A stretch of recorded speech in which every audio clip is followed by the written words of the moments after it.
2019. Members of the public who may show up, I guess, wishing to address the Planning Commission on items appearing on the agenda are requested to complete a speaker's card and give it to Sherry. And then she'll schedule you through the dais, or through the lectern. And that's enough for now. Who have a roll call, Sherry? Chair Quilisi? Here. Vice Chair Nolan? Here. Commissioners Powers? Here. Corbin? Here. Lottis? Here. Very good. So we have a quorum. And for the Pledge of Allegiance, Ray, would you lead us, please? Ready? Begin. I pledge allegiance to the flag of the United States of America and to the republic for which it stands, one nation, under God, indivisible, with liberty and justice for all. Thank you, Ray. First item on the agenda is public communications. And I don't see any public, so I think we're going to skip right on to the consent item. The minutes of the regular meeting of the Planning Commission, September 4th, 2019. Are there any comments or suggestions or corrections or changes to the minutes? I just want Yes, ma'am. one very minor item, and under our informational items, number 6, where we did the Planning Commission reports, it says report sustainable and resilience program, no longer powers, I believe it should be committee. That's very minor. And that's my only, Sustainability and resilience, yeah, committee rather than program. okay.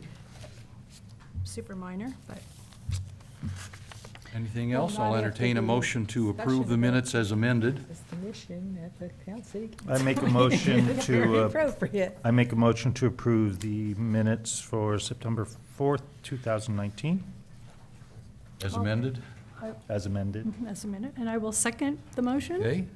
Any discussion? Could we have a roll call, Sherry? Powers? Yes. Corbin? Yes. Nolan? Yes. Quilisi? Yes. Lottis? Abstain since I was absent.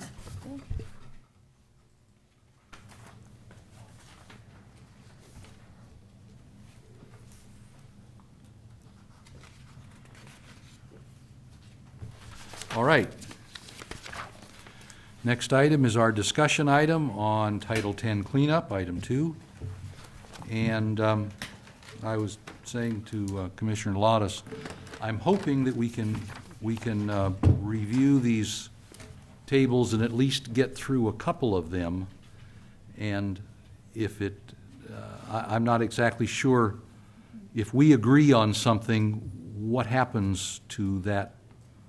I know it's not our power to actually change the code, but does it go directly as a recommendation to the city council?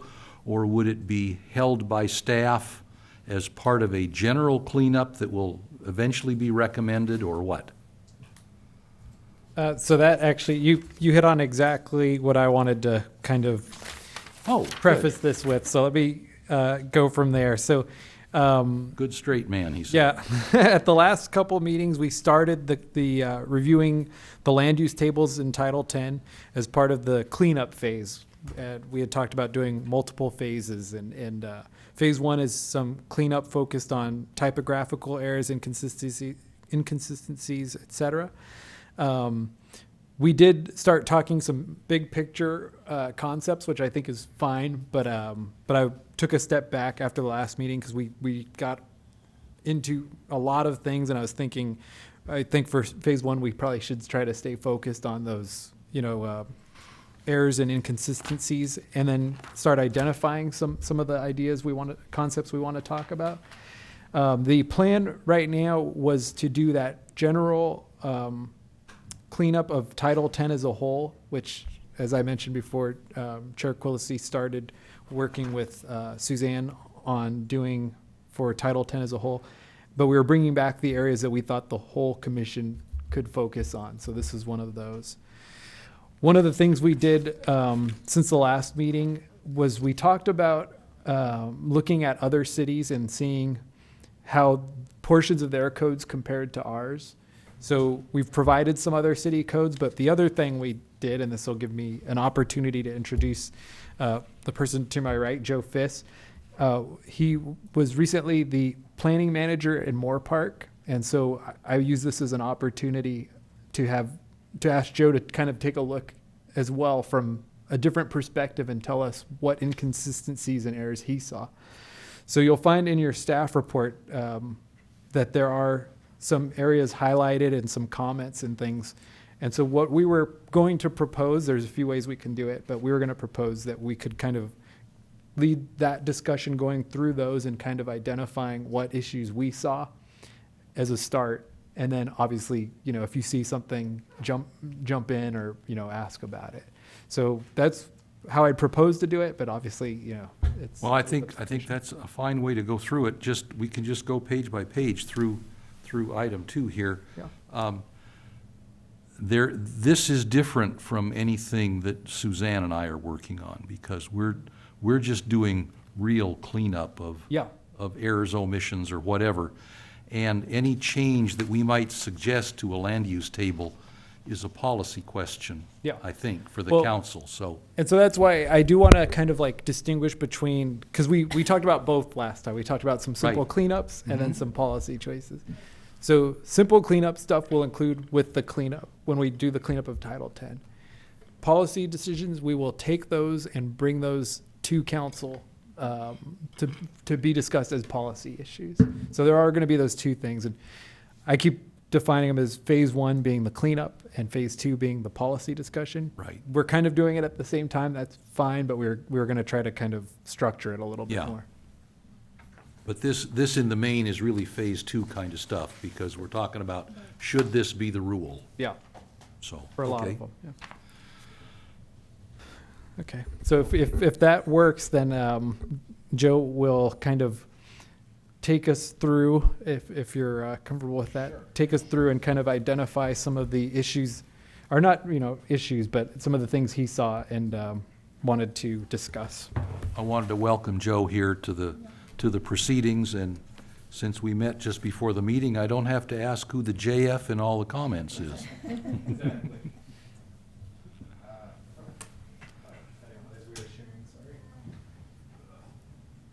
Oh, yeah. And there's one right to your left there. You can each have one. All right. Thank you, Mr. Chair and members of the commission. As Mr. Vega said, I'm here on a contract basis with experience in several different cities, most recently with the city of Moore Park. I've written a lot of ordinances and looked at a lot of tables. The first thing to point out, though, is that this is Ojai's table, and and Ojai's code, and needs to work specifically for Ojai. We can use these other ones as references and see what works and doesn't work in other cities, but ultimately it has to be what the city and the community are comfortable with and happy with.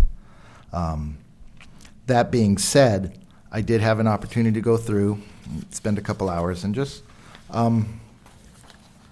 taking that 20,000-foot view, going through this, and from my experience, what works and what doesn't work, and noted some consistencies. And if the commission would like, we can just go through it item by item. Okay, or Or I I have a can couple respond of to general questions. comments Sure. that I would lay out in front of you. I read through this. I have to say, the tables that I found in the San Luis Obispo ordinance were exceedingly easy to read and understand. And they didn't have the redundancies that we have in tables 2.2, 2.4, and 2.6. So that might be something we'd like to think about doing, because it really, I found that easy to plow right through. Right. Ojai's are very much like it, but somewhat redundant. The others I found really difficult to get through. It wasn't just the formatting. It was long lists of things that I felt overwhelmed by all the paper and all the words, trying to understand what was in the code. Agreed. Yes. And as planners, we're guilty of that. A lot of times is You're you know, like my using- son, the lawyer, you get paid by the word? By the word, exactly, exactly. My philosophy is to make these codes as simple and easy to use as possible, because ultimately our customer, quote unquote, is the public in Right. general. And Right. and the more understandable it is, the better for everybody, and the less likely we'll be challenged. Okay, please, proceed. Thank you.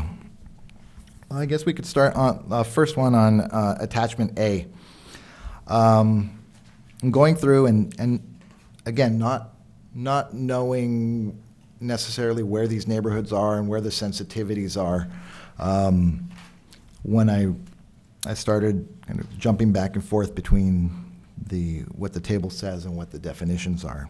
Then the first one that jumped up at me is animal keeping. Animal keeping, which is a permitted use in every zone, every residential zone. But when we go to the definitions, which are way in the back here, let me see if we have a, 23602A. Yeah. I don't have it marked.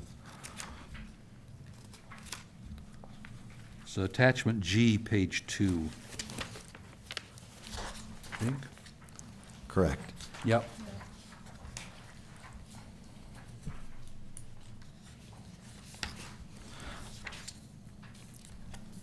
The only reference to animal raising and keeping is non-commercial keeping of basically farm animals, and excludes birds, cats, dogs, and other household pets or exotic animals. So it's, my first question is, are people really prohibited from having dogs and cats in all their zones, but they can have farm animals? So again, those are things that need to be looked at. It wasn't clear to me what the phrase "does not include" referred to. Like that old saw, I used to know a man with a wooden leg named Smith. What was his other leg named? Correct. So if you get the words out of order, it can be hard to understand. Correct. I eventually took the "does not include" to be applying to common household pets, That's what I thought too. because that was, or not to be common household pets. Right. But So- I would agree with you. I think that particular paragraph, 10-2.3602A10, probably ought to be rewritten. Correct. Correct. And we had commentary from the public here about what appeared to be commercial animal raising and keeping within the city. And right now, that topic is not covered at all. And I would think that it would be a good thing if we had something along that line. It could go right in the same table as we have seen. We have a category restaurant/cafe, and then right below it, restaurant/cafe-outdoor dining. You could have animal keeping, and then you could have animal keeping-commercial. Commercial. Or Because farm right an- now, farm that animals, correct. that is not a trade or an activity that is even mentioned. Correct. Correct. So And- I would suggest if staff could come up with some appropriate words there, then we would at least have a basis for deciding whether somebody who's giving riding lessons in their backyard or their neighborhood is doing something that the city should be interested in. Correct. And some of it's going to veer towards policy issues, for example, just keeping chickens in one's backyard for personal use. Yes. It's- Well, this says non-commercial raising of farm animals. That, yeah. That's fowl, Right. poultry, right? So I have a question regarding that, Chair. Yes, sir. So where does non-commercial raising of dogs go? What if someone's wanting to breed pit bulls at their house? Once again, commercial, Mhm. I had an aunt and uncle that raised German Shepherds, bred and raised German Shepherds and sold the puppies all the time. That activity is not covered in the code anywhere. That's what I'm suggesting, is that staff find some words, probably in a separate paragraph, Commercial To, animal keeping. to handle commercial animal keeping. Right, but I'm saying this says does not include dogs, et cetera, in the Right, non-commercial. this paragraph here, I think, needs to be rewritten. But if someone's not gonna sell their domestic animals, Right. their dogs, et cetera, but still wanna have 12 dogs on their property, because they're breeding them for themselves, or to give away, Could and get it's out, not that commercial. could get out of hand, but yes, Where right. does that fit? Is there a limit? Someone breeding Chihuahuas for their own, because they love Chihuahuas, and they're gonna give them away, that it's non-commercial. Yeah, it happens. Some cities have animal units. Yeah, it happens. Yeah, I think No. that goes back to what we talked about a couple meetings ago of, we are gonna have to bring some sort of, units of animals per square foot, rule forward, and it is, there's a lot to it because we have a lot of advocates on both sides. A lot of people say, I bought my big lot to have whatever pets I want to have, and you're not going to change that. So we have both sides of it. So, but we are planning to bring that back. I think the commercial animal keeping is a good point, but I don't think, as described, that the commercial animal keeping would apply in that situation. Yeah. So. But I think the does not include sentence at the end there needs to be written somehow that it makes clear that, Correct, that correct. So that was just. birds, cats, dogs, and other household pets, or even exotic animals, I wonder about that. If you want to have 50 iguanas on your property, is that okay? It appears so in those zones. I'd call it an exotic in fact, any kind of reptile Correct. would probably be considered exotic, and certain types, unless you had really good fences, might be annoying to the neighbors. And I think this is just a good example of where cities are challenged. For example, if someone had 50 iguanas and we went out and sent code enforcement out there, and the question would be. Would there be a basis for telling them they shouldn't have Correct. 50 iguanas? Correct. Right now, there is no basis. There's no basis, and Ah. it would always fall back on the definitions. Yeah.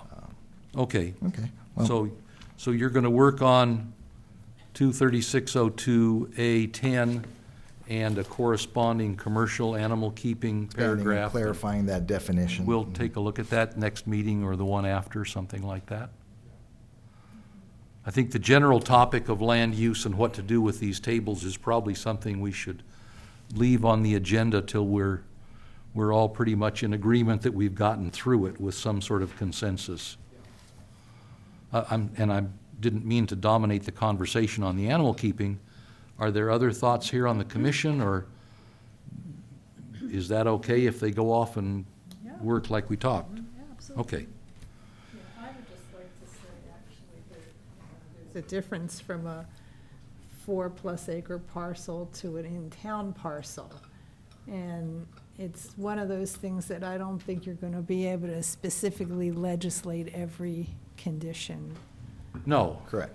And within reason, most things are okay, but without reason, it goes amok. Right. And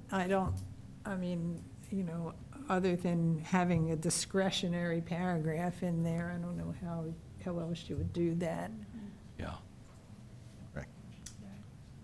Well, one of the other things that we did talk about, Joe, and you weren't here at the last meeting, but we talked about different kinds of permits that there might be. CUPs, DRPs, minor CUPs, I think one of We them's spoke called. about that, yeah. But then we talked about something that was more minor than a minor CUP.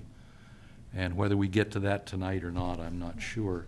Presently, But I- that would be something new that we don't That would be have. something new, like a Exactly. use change permit or something, but. Correct, and I did look at the code in terms of that, and there are the bones for that. We Okay. create that. All right, maybe we can add some meat later then, yeah. All right, Okay, then just the next one, I was just again, just taking this high-level look as to whether crop production should be allowed in these other zones.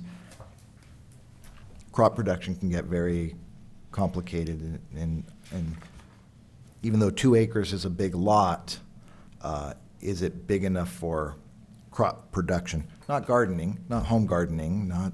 yeah, well, someone with a- this could be one of those commercial versus personal Correct. kinds of questions again. I'm in the R01 zone, my parcel is, and there are 2 parcels in my neighborhood with vineyards. And one of them is small, 100 by 50 feet or something, I don't know. And the other one is large, and that has about 250 vines. And so I'm not sure at what point we cross over into an appropriate definition of crop production. Correct, Because they whether get, that's a hobby, if they're hobbyists, or is it actually a commercial venture? yes, please. I was the one who actually brought this up at our last meeting, and there are specialty crop growers that are doing it commercially that can actually operate on as low as 1/4 of an acre. Depends on what the crop is. So I think the definition is it a money-making, is it a business as opposed to a hobby or a home Correct. production?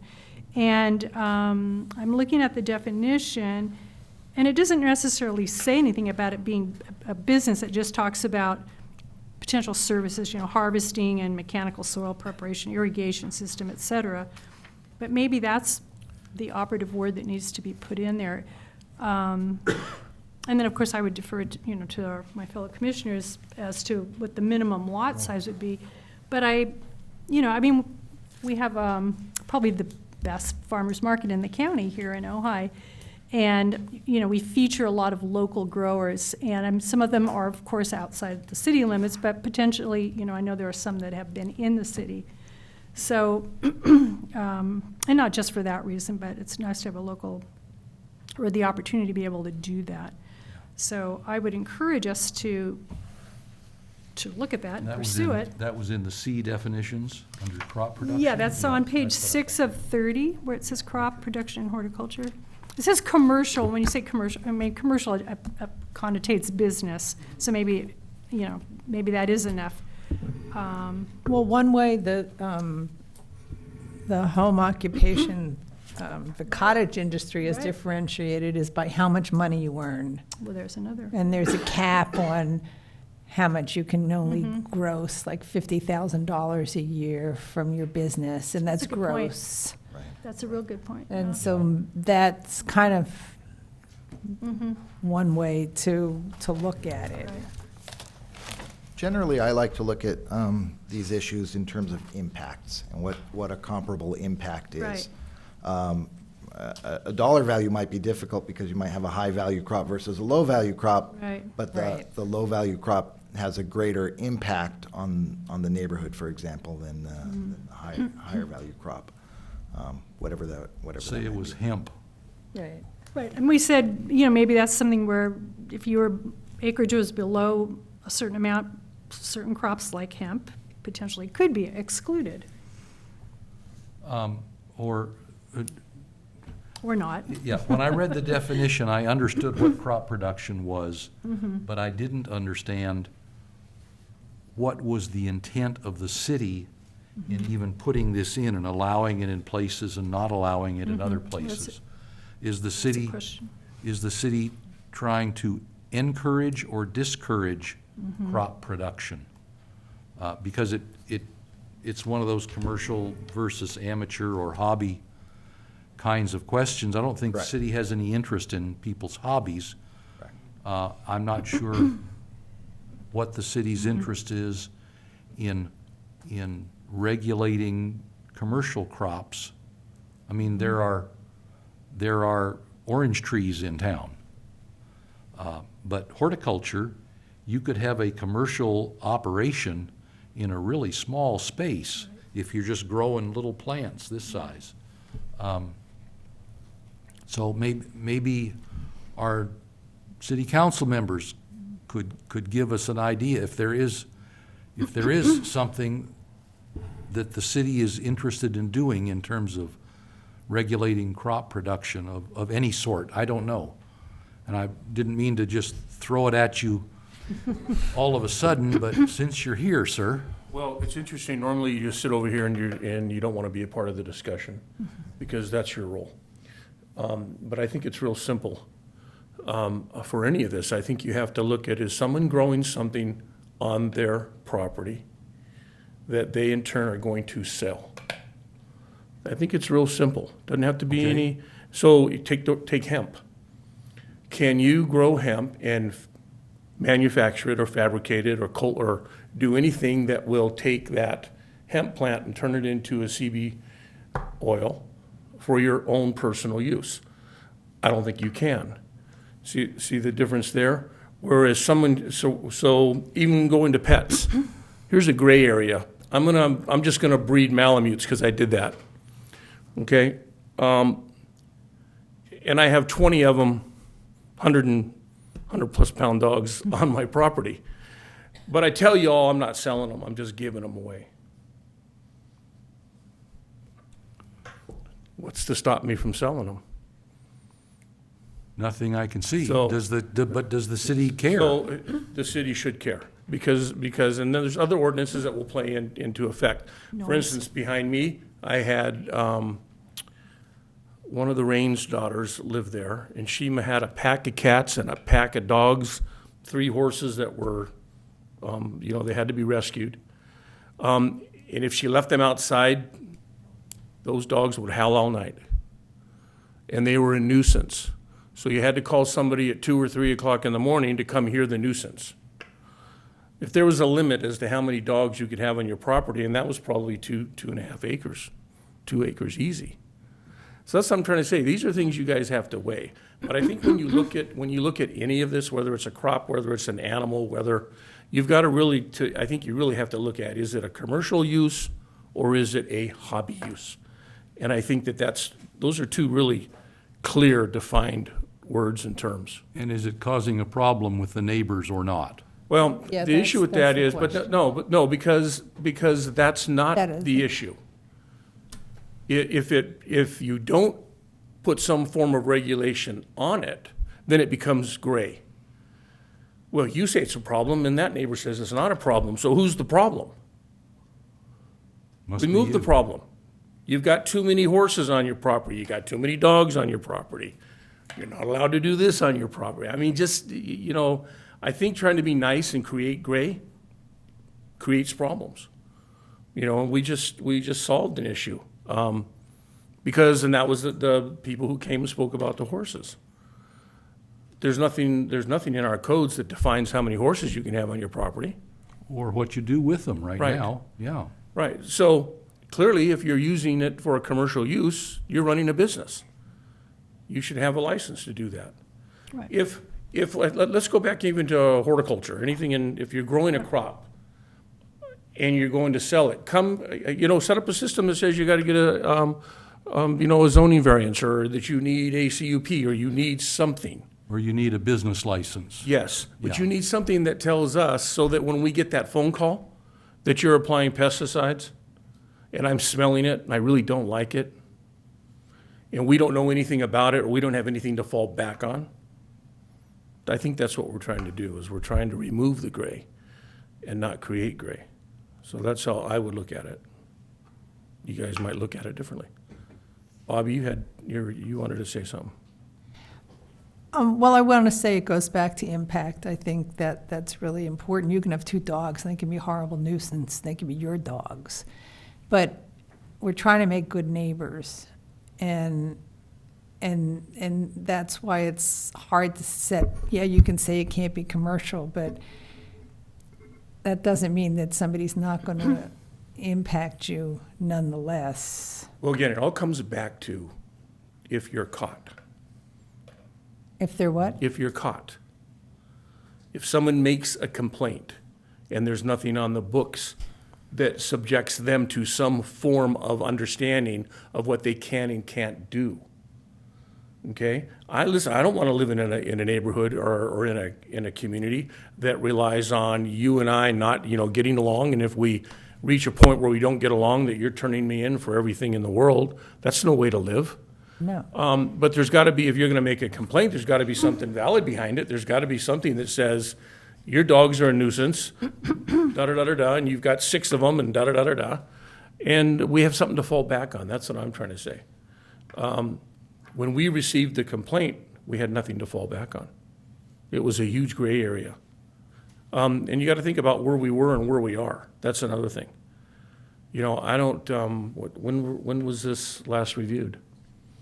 And if you really look at some of these codes, we were a farming community at one time. Right. Yes. 2004 was the last review, looks like. Okay. That was the last major rewrite of Right. Title 10, yeah. So we were something a long time ago. We're a little different than we were today, But, there are a lot of people growing fruit and God knows what else, and they put it out on a little stand, and we all like that. I mean, is Probably a that hobby. commercial, or is that a hobby?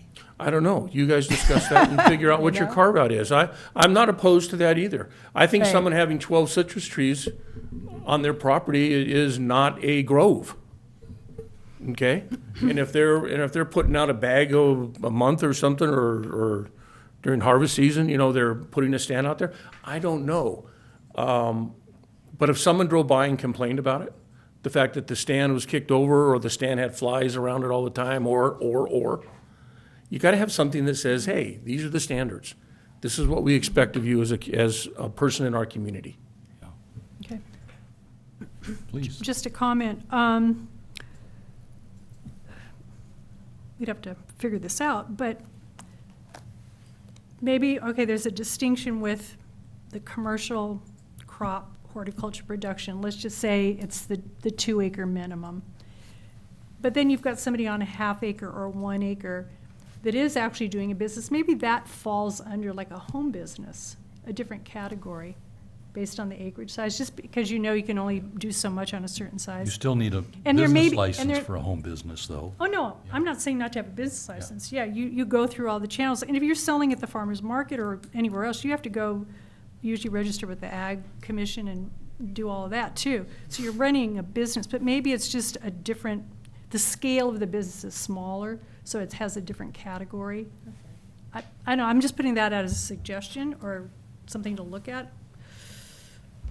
Yeah, I think that's actually an interesting point, because to get back to Chair Quillisi's question you asked, is the city trying to encourage or discourage Right. crop production and horticulture? And the way I read it is, if take a tract housing in a tract house in an R1 zone, I think we are talking impact, like Commissioner Corbett said, when we're talking about things like mechanical soil preparation, spraying, crop processing, retail sales in the field, and a sales shed. Those don't fit on a tract house lot. Right. So I read this as discouraging in anything but the largest single-family lots, basically the R04 zone. And but to Commissioner Nolan's point, these newer hybrid, businesses where somebody grows a boutique crop. I don't know if that's the right word for it. No, that is. It is a yeah. new issue. I guess I haven't been around that long, so maybe there was something 30 years ago that people grew in these small batches.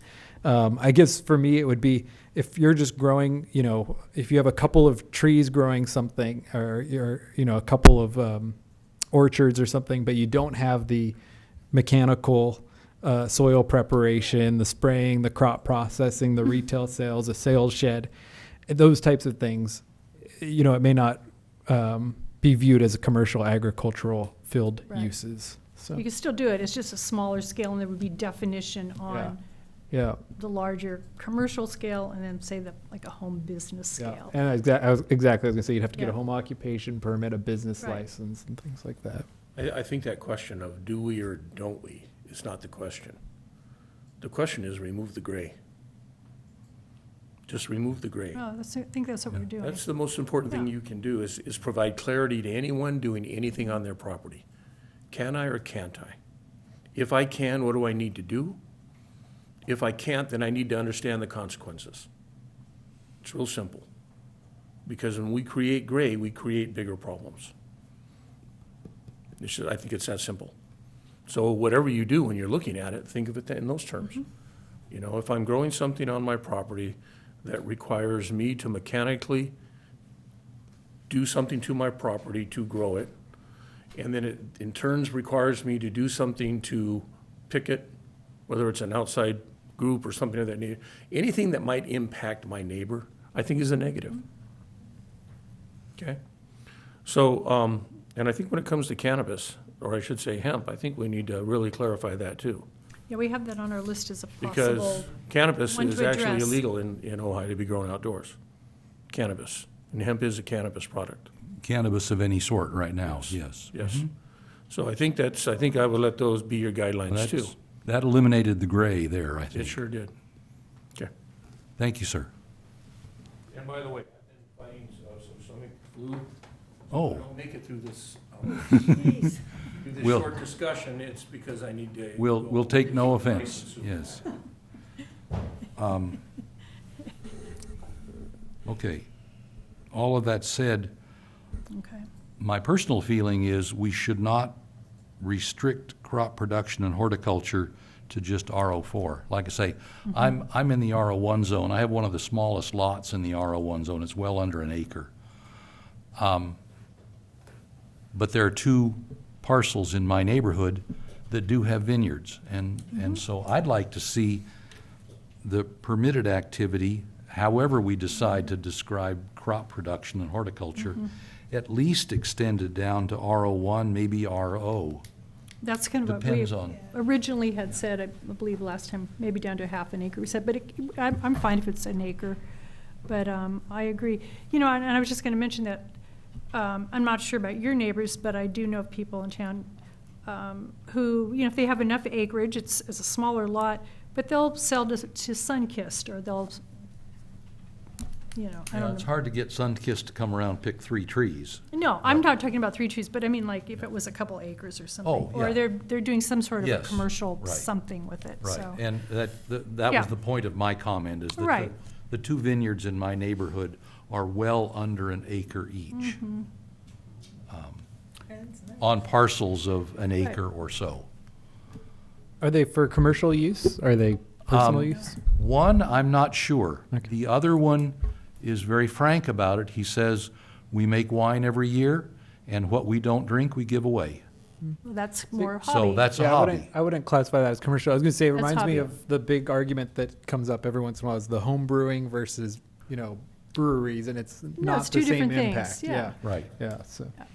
so, okay. But so do we say crop production, comma, horticulture that would require a business license? That just makes it a different question that has to be answered, but it's the same gray area. That gets back to the commercial, Yeah. which is in the description. I think one thing I'm Yeah. starting to realize is I think just the term commercial, maybe we need to define What is better and that? more clearly, Yeah. because it seems like every time we Commercial is find something commercial, we aren't intended to be clear. profit-making. Yeah, yeah.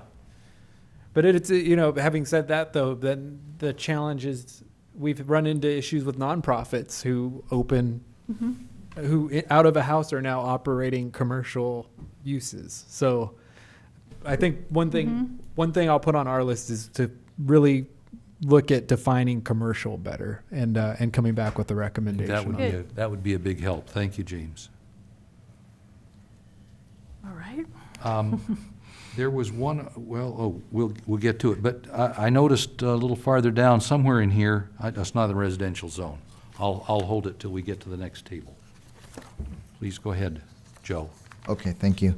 And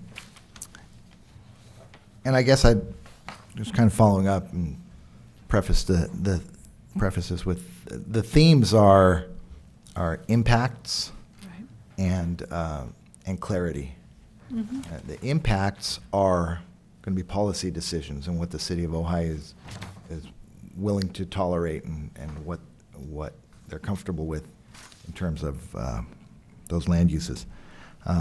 Then the definitions and clarity follow, and that gives staff the ability to enforce and judgment, instead of making everything a judgment call or a gray area. So, that being said, the next one I took a look at was guest houses. And cities I've worked for in the past had guest houses as a kind of a very a more restricted use because ADUs weren't allowed at the time, as some cities allowed them.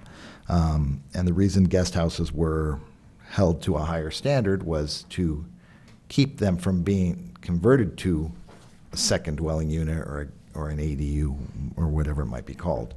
Yeah, the rules are different here. Correct, which is when I saw.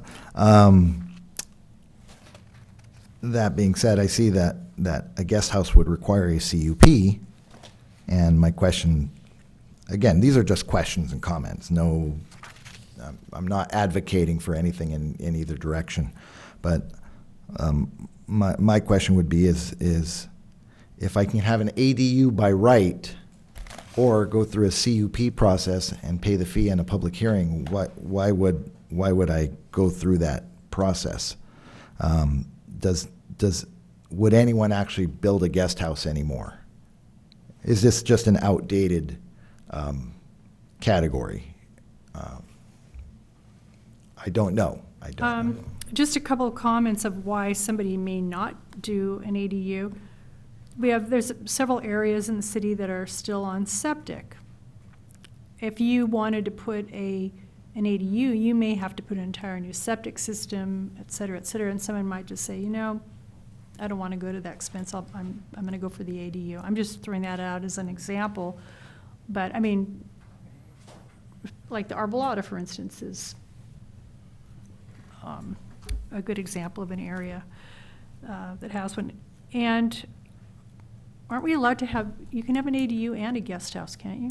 Depends. Correct? Depends on the size of your lot and if you have. No, it also depends on which one you have when you want to get the other one. Well, that's right.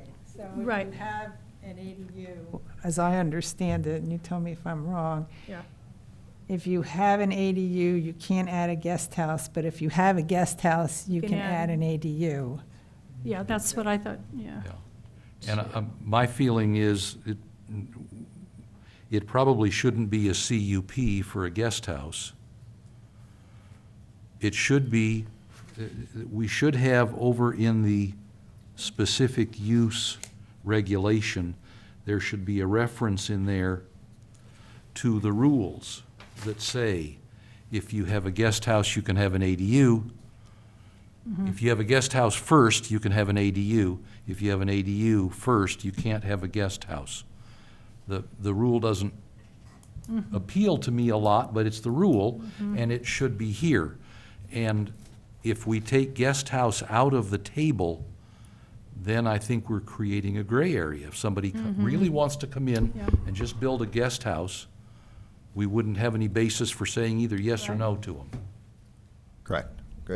It could be in, what we don't have here is accessory structures, which is. So we need to that add, we could add. yeah.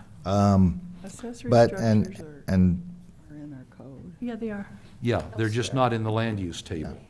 Yeah. some of these things, They if, generally aren't in the if we land were to choose to leave them alone, it could be a no harm, no foul consideration.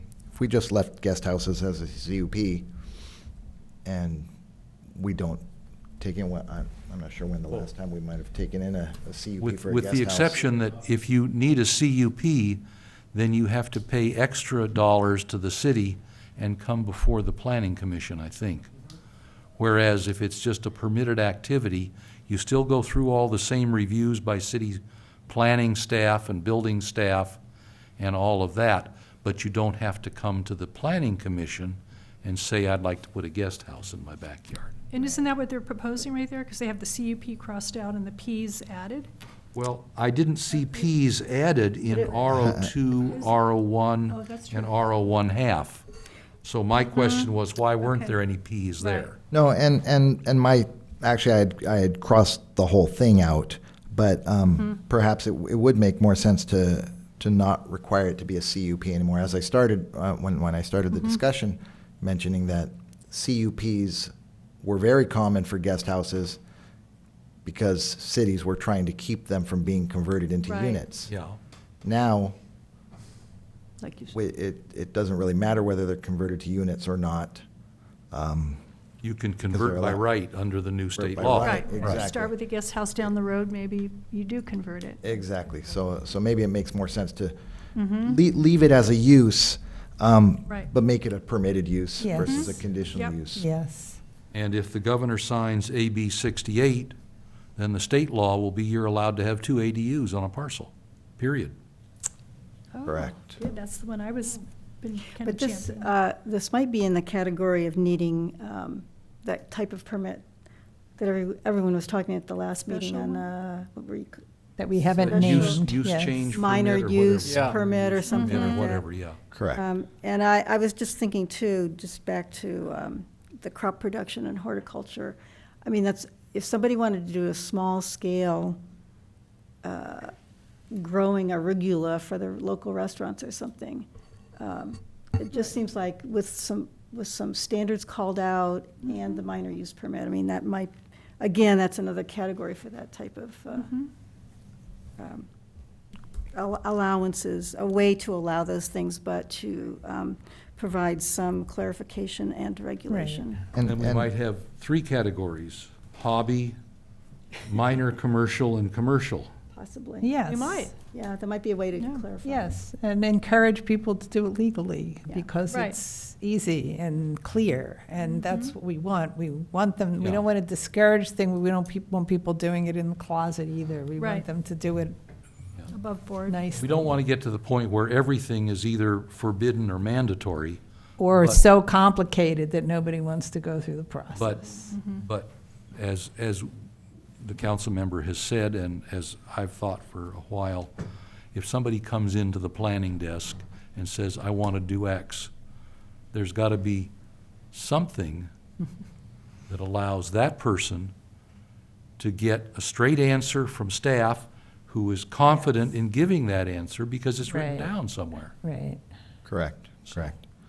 And the code does allow for a minor conditional use permit, but that code section was a little complicated, and that code section only limits it to 5 or 6 very specific uses. We could change that That, yeah. and create a category of minor conditional use permits. Where the city I worked for before, we called them an administrative permit, which is a director level hearing, a lower fee, easy, fewer plans, more efficient, shorter timelines.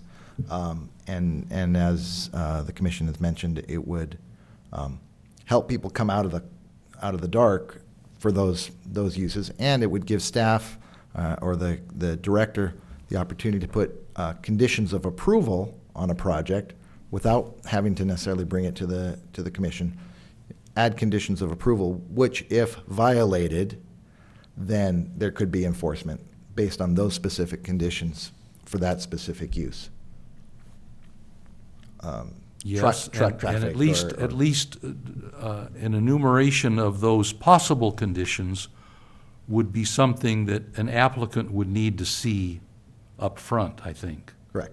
These are the kinds of things that we may ask of you. I like that phrase, administrative permit or use change permit, or I don't know what, but there ought to be something that make it gives easier. people that don't want to do anything very big a chance to do it quickly and inexpensively. Right, legally, yeah.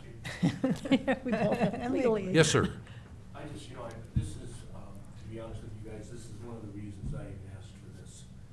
I'm just sitting back listening to the interaction and how much deeper understanding that you guys are gonna have just by the discussions that you're having right now. It's It's almost like mandatory when you're, every 5 years you do this. That, sure. I'm just saying, it's incredible listening to it.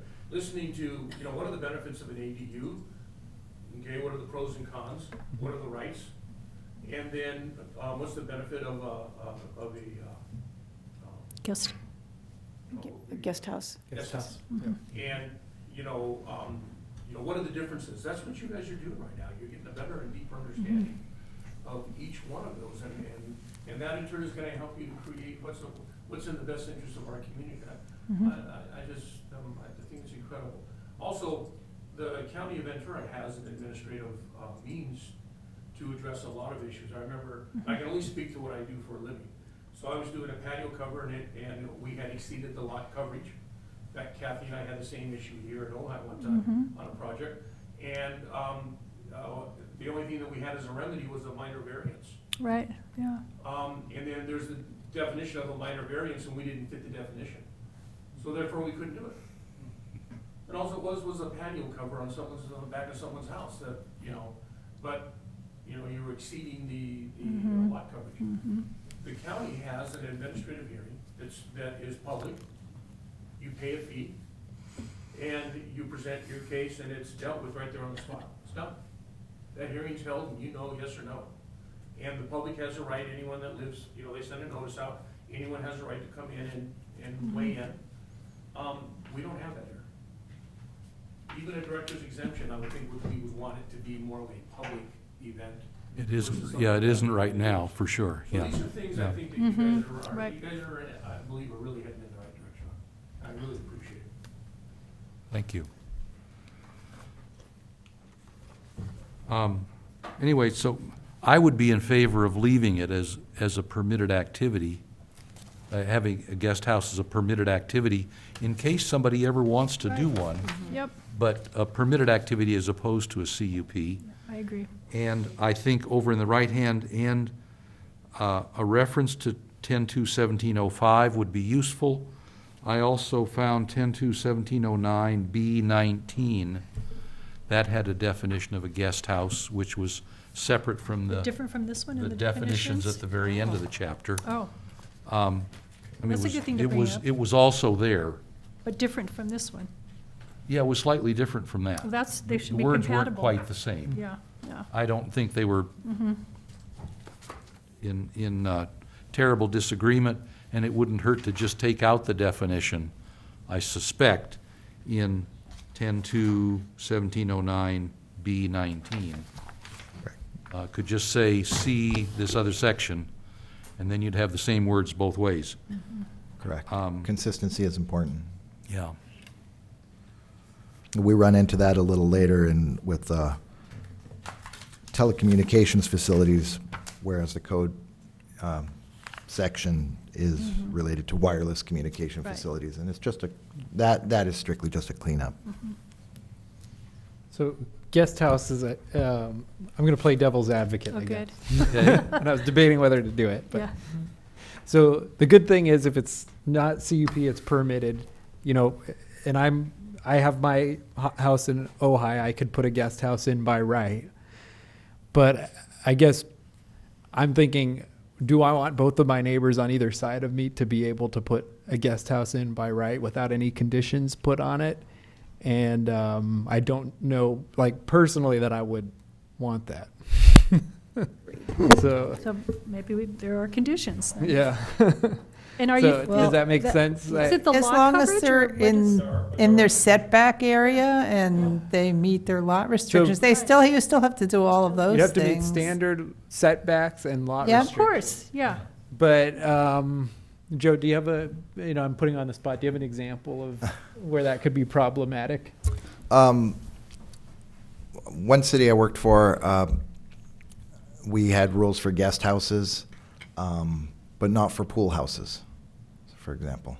And if someone has a swimming pool and they just want to have a changing room with a bathroom, but there was no standard as to the square footage of that. Fixtures that are in it.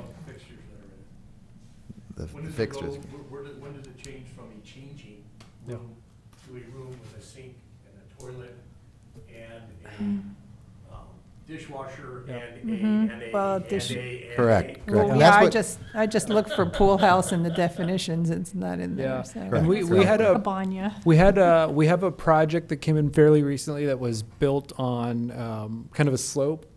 And so they, working within their setbacks, they can put it the minimum setback back, and they are looking over their neighbor's house. Yeah. So that would be one where if it's a CUP, we can put some conditions saying, don't put it right where you're overlooking your neighbor's house, or some kind of mitigating Is conditions. that like a hillside condition or? Yeah, That something like standards? that. Versus if it's permitted, they meet the setback requirement, they can put their property there. I mean, I was Like put- assuming that we were going to be you could following all require- of that. You could require Yeah. the window being the fogged window. There you go. That's a good example. So And yeah, also, we've yeah. had complaints on guest houses with people sleep in there, and if you don't have conditions, like, you're allowed to let people sleep in there up to a certain amount of Mhm. your time. Yeah. The specifics on how they're gonna use it. The window's a good one because we had that recently where somebody wanted to put it, and if we had been able to say you could put your window on this side of the guest house versus this side, where you're overlooking right into your neighbor's property. Right. That's interesting because I know like we've had, 2-story residential projects come, and those are sometimes some of the discussion items Yeah. are, okay, you're going to be looking right into your neighbors or into their window, you need to consider that in your design, your architectural design. So I agree that there needs to be parameters Yeah. to make it work. Yeah. Well, maybe this but is, just my maybe thought. this I- is I a don't get a place for vote. that administrative permit where you With do, conditions already where pre. conditions, where conditions or possible conditions that could be levied by the director, Right. or, excuse me, the assistant city manager. Yeah. Yeah. So basically there'd be a list or something. Yeah. Yeah. No, that makes sense. Yeah, because it is different from the ADU where there's a lot more latitude, actually. Yeah, so I agree. Well, I think another part of the discussion is single story, and two-story. Two-story is always going to hit this place. Story is the plan review, and that's where you can actually put conditions. Right. Right, whereas we wouldn't be seeing it. So that's why having a list or a set of guidelines or conditions makes sense. Okay, great. The next one I took a look at was mobile home outside of a park. And I just think this one was outdated, just an old consideration where they thought you might just drop a single wide mobile home on a lot. And they Yeah, I were think it was prohibiting- originally meant to say outside of a mobile home park. Right, we had that. It does say outside of a Mobile home park. parks per se, I think, are banned in the city, aren't they? No, CUP. It doesn't say that here on the next line, but I don't remember that. The next category requires mobile home parks require a CUP. But the way the state law is written, we have to allow, well, they don't even call them mobile homes anymore. They're They're manufactured homes, Manufactured yes. manufactured homes. Yeah, But we can require them to meet the same architectural and design standards as a stick-built home, for example. Well, A lot of these yeah. prefab homes, there's a lot of new techniques. So it should probably just be removed and the city's standards be Or maybe established. substitute a line in there that says manufactured homes? We would, Because absent that, there is no rule in the city right now about manufactured homes, I think. there is no rule and nor would it stand. It's a single-family dwelling. A manufactured home is a single-family dwelling, and as long as it meets the same architecture. architectural standards Yeah, as others, so placed on a permanent foundation. right, so it's the same category, Does it, yeah. I thought one of the key selling points of manufactured homes was that they didn't meet all of Title 24, and they were therefore a lot less expensive. No, not anymore. They would have to meet all of Title 24. They would, okay. Unless you're And thinking of- it's, I'm not Tiny thinking wheels. of tiny Yeah, I was gonna homes say that on tiny wheels. homes on Let's- wheels. oh, no, I no. didn't Let's know. not Go ahead. get anywhere close to I that. didn't No, no, put I'm it- saying Sand, a no. manufactured home or a prefab home or Right, they're all the same. it's just a Yeah. different So way of strike building it. the home. It still needs to meet the same building code standards. Really what a lot of people like to build or bring in a manufactured home because it saves time. Right. Usually ends up costing about the same, but it does save time.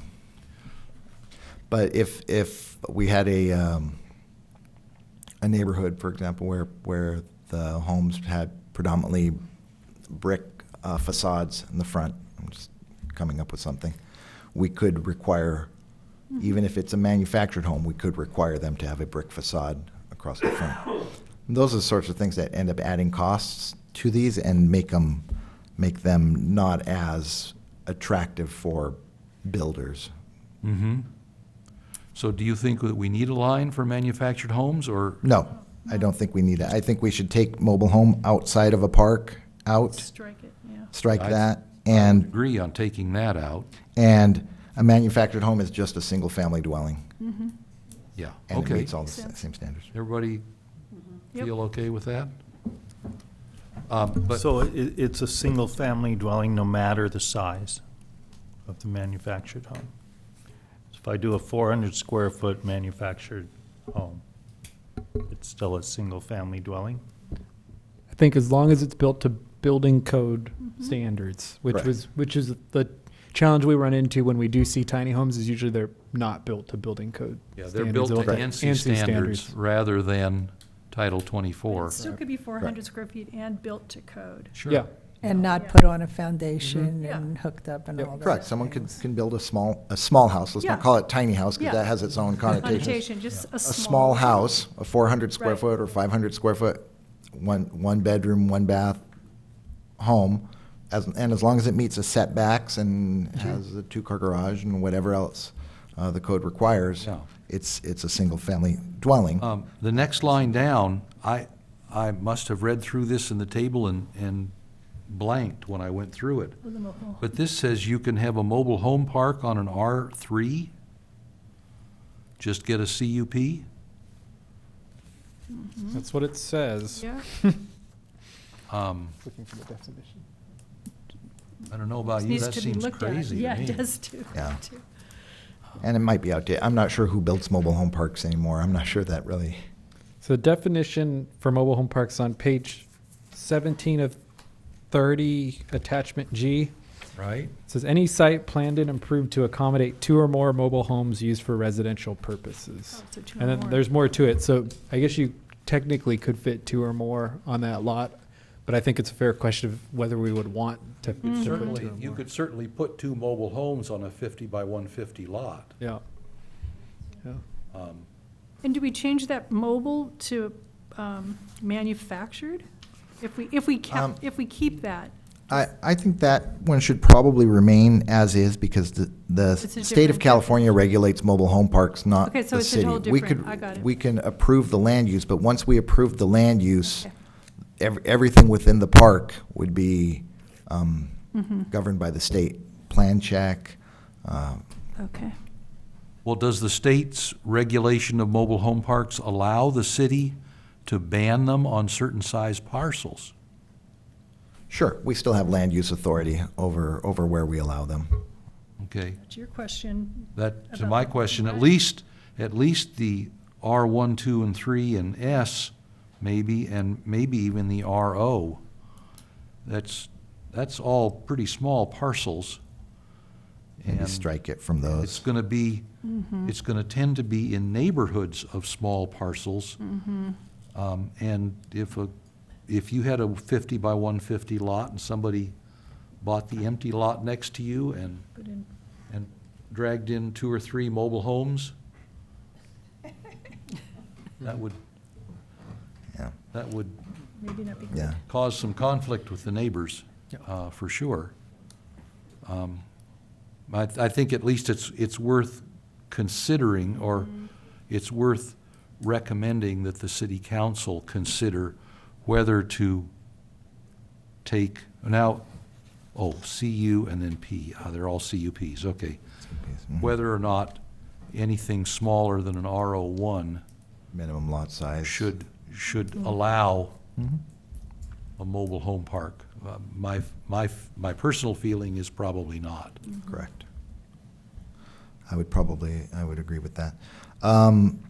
My experience has been in other communities that mobile home parks, there's typically a zoning designation for mobile home parks. They're disallowed in all the standard residential zones, but then you have an MHP zone or an MH zone, and that's the only zone where, I'm not advocating that we create a zone for it, or that we prohibit them. However, that's been my Seems like the experience. CUP, yeah. I don't know, are there any in town, actual mobile home parks? Are all the mobile home parks around here they're outside of the Oh, city? Oh, they're all All in the outside the county. city, yeah, they're all west of the 33. Yeah, so they're all out in unincorporated county. Oh, maybe. Yes, we- sir. I just want to throw this thought out there, again, with it's the elephant in the state. The housing, That's affordable housing. yeah. So I don't think I'd create any gray here. I would definitely be real clear on where you want them, if you want them. Otherwise, someone may come in and use the guise of affordable housing to destroy a neighborhood or neighborhoods. So I think we need to be clear on that. And we do want affordable housing. Right. So it's something that, again, we gotta look at, but I think it's where we want that type of affordable housing. Maybe that's the concern. That was kind of along the line that I was thinking in recommending that the smaller lots not allow mobile home parks. Even an acre is kind of small for a mobile home park. You could probably put, 4 of them? well, I've got Well, No, that'd be a quarter. Steve, there's two-thirds of an acre. You probably put 10 lot. I 10 can't help on mine, myself. yeah. There's, the other part that's coming up too is, the tiny homes is actually being passed in a lot of communities right now. So I know you're not gonna address it right now, but more than likely it's gonna be coming up, probably next year. So that's another thought, because I think one of the, It's approving. one of the thoughts behind tiny homes is actually creating little villages and creating a site where you can have more than one. So again, that's just something so tiny homes are separate from a manufactured home, only based on the standards of which they're built, but that discussion is still gonna come up. We may have to come up with a land use for tiny home parks. We don't know. Well, I know AB 881, which is not yet signed but passed, is removing the owner-occupied restriction for lots with ADUs. So what we just see is a steady erosion of local control over housing. maybe that mobile home park next year will become mobile home park / tiny home park. Well, and I think Possible. mobile homes it's and being tiny approved by the homes state. are made to the same standards. Because they're all basically trailers. They have license plates and they're ANSI standard built. And we still could do, I know we had that kind of a model ordinance that was drafted, but basically that said it had to meet architectural standards and you'd screen the base of it. So essentially, it didn't look like a mobile home, Right. that it was on a trailer. But, I didn't wanna bring it up, 'cause it's not- I don't either, I don't wanna go it's off, not part of your packet, so. but it it is still kind of relates to potentially a mobile home park / Well, mobile home park / tiny home park park. may have to Right, get some more definition yeah. in But we another should round of all Think about it, this. because Yeah. it's gonna be, the state's approving it, so. Yeah. Sorry, Joe. Yeah. No, Proceed, that's okay, please. that's okay. We're just full It of helps me get ideas. my head around what some of the policy issues are Yeah. as well. And then the next one down, I just clarified, second residential unit is really an accessory dwelling unit now. Yep.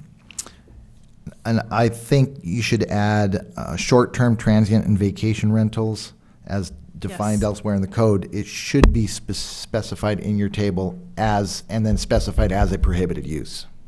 I think that's a fine idea, yeah. Based on. It just yeah, reduces current- questions and consistencies. Someone who Uh, grabs the table, looks at it, and sees it as prohibited. A little earlier in the discussion, when we were talking about accessory dwelling units, someone mentioned accessory structures. Obviously, a little broader category, but accessory structures that are not ADUs and are not guest houses are not mentioned anywhere that I know of. So like a studio, or A studio or a Correct, a garden shed Well, or. right, We heard pool somewhere that. house. Yeah, well, it's a little out of order. It says accessory, right above accessory dwelling unit, it says residential accessory Oh, uses. Yeah, there you accessory go. use and structures, So okay. that's where they all fall. Okay, But that again causes gray area because is a pool house a residential accessory use and structure, or is a pool house a guest house? So that's, Or is- you or is know, it- that would shed. depend on whether you have it set up for people to sleep there, I guess, Correct, to stay overnight. correct. Or is a storage shed versus Right. an art shed Right. or something Or- like that. There's- Yeah. there's- It's not supposed to be electrified. the shed. An accessory structure, you're saying? Yeah. Yeah. Right, I so, mean, What- it's almost What's like we the- need, What's the, that's not what's true, yeah. the size limit? Is it 8 by 10 or 10 by 12 for permitting on an accessory? 10 For by a 12. shed. 10 by 12. A 110. shed is 10 Yes. by 12. 10 An by 12. accessory structure is allowed a toilet and a sink, and there is no square s- footage limit. An accessory structure is, what did you say? Allows for a toilet and sink only, not a shower, Okay, and there is no square footage limit. but that, you have to but there would permit. be site coverage. All those apply. Right, Yeah. but that You gets know, we almost, permitted. Be a big we almost barn. need a, Right, but if you have a storage shed and it's under a certain amount, 120 for square feet. as long as it's within your setback, you're okay. Okay. Yeah, and height limit. yeah, yeah, we do, it seems like we need a section, Sherry's just saying that the only place, we don't have a section in the code that talks about accessory structure. well, we do. In the- Requirements, under we do? Under definitions, residential accessory uses and structures on, Oh, okay, but that's, okay. Is that sufficient? I mean, a lot of cities do have code sections that, you know, really lay out all the requirements on accessory structures, and maybe we need Also something in more, I section don't, 1709 under the ADU, it's Seven- kind oh. of hidden. okay. okay. Right, here we go, yeah. Garages, gazebos, greenhouses, storage shed studios. 21 of Page 30 21 of 30. at the bottom. So the question is this That has what? page 21 of 30? This is where the definition for residential accessory uses and structures. Okay, because accessory structure and accessory use are also up on page 1. Oh, so, Oh, yeah, Oh, that yeah. should Maybe be it's a duplicate. consolidated We should- and, that's a good catch. We should clean that maybe- up, yeah. I mean, you know, when you're looking to see if something's allowed or what's required, it would be nice to have a code section, I think, on accessory uses, just not in the definitions. That's not where people, that's not the first place people go to Well, look for No. something. Having a definition of something doesn't tell you what you can do with it. Exactly, yeah. Yeah. Yeah, so I'm just, I mean, normally you don't list accessory uses in a use table, but you would have standards and, you know, certain regulations that apply to accessory structures. And it would be nice to have that called out in some specific section, that's all I'm, Okay. Yeah, Thank and you. the definition on page 1 of 30 in attachment G is very general for accessory structure. It's not specific to residential. On the other hand, if we reformatted these 3 tables all into one table that was landscape and had all the zones at one time, then we could Similar to very easily put in, yeah, like. San Luis. Like San Luis Yeah, Obispo did. It was good. Then we yeah. could put accessory structure in as a separate line and make whatever recommendation we think is appropriate for that. And it could be different for commercial from VMU from residential. Right. And then the question is too, is this where you add the cabana or the pool structure? Well, the San Luis Obispo has a nice format. You don't need your reading glasses. Right, quite that's what I so s- yeah, this much was- for it. Yeah, I immediately lit up when I started reading this. I went, oh Yes. my gosh, this is the best one I've seen anywhere. Yeah. Because a lot of times I'm doing a project somewhere in another community, and I go in, I get the code, and I'm like going, oh, we're never going, wait, did I read that? They're just so, sometimes they're more difficult Right. to read. Right. That This was is really nice, and maybe we wonderful. could redo ours sort of like that, clarify it. I think where a lot of us are nodding and making a recommendation to do it, or to consider it. And the accessory structure definition on page 1 of 30 covers everything except explicitly covering pool houses. It has gazebos, other open-air structures. That could be a pool house, but you could have it with a door on it, too. So my suggestion would be to add a line in the table, in the land use table, for accessory structure and include pool houses in that definition of accessory structure.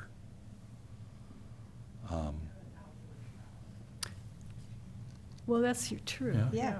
It's really almost more like a guest house, when you think about it. Oh, it's a full bath, but I thought you couldn't have a shower in a guest house. No, Yes, you no. can't You have can a pool You can have a full of an bath, but you accessory can't have a structure. kitchen. Oh, you can. Oh, for some reason, I kept thinking you couldn't have the shower. And the just have the accessory sink in structure can only have a half bath. That's right. Thank you. Yes. All right?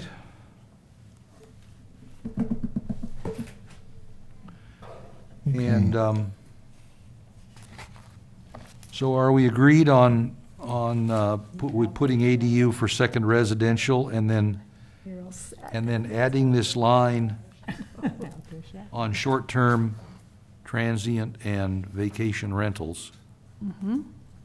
It's, all we're doing is making sure that the rules that are found elsewhere in the code are reflected in the land use table. I think that's probably a good idea. That's correct. Just, and I hate to do this, but to go back up back up the page a little bit, back to mobile homes. We have mobile home parks. And I think you said the definition was 2 or more mobile homes on a parcel? I believe What that's if, what we. what if somebody owns a parcel and they want to just put a mobile home on it? That falls That- within within the building code, and it would have to be a single-family home. That would be a That's single-family falls home. under Okay, manufactured. Yeah, on a So- foundation. Once you take it off the wheels. A mobile home built to ANSI standards cannot be put on a parcel as a single-family residence. Correct, No. if we, That's what if we you're remove that, Description. Yeah, correct. okay, then we don't need to worry about that.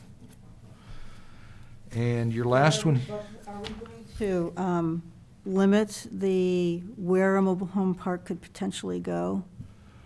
Or we're just well, going to my keep it all recommendation CUP? was that you not allow it anywhere below the RO 1/2, maybe Okay. below the RO 1.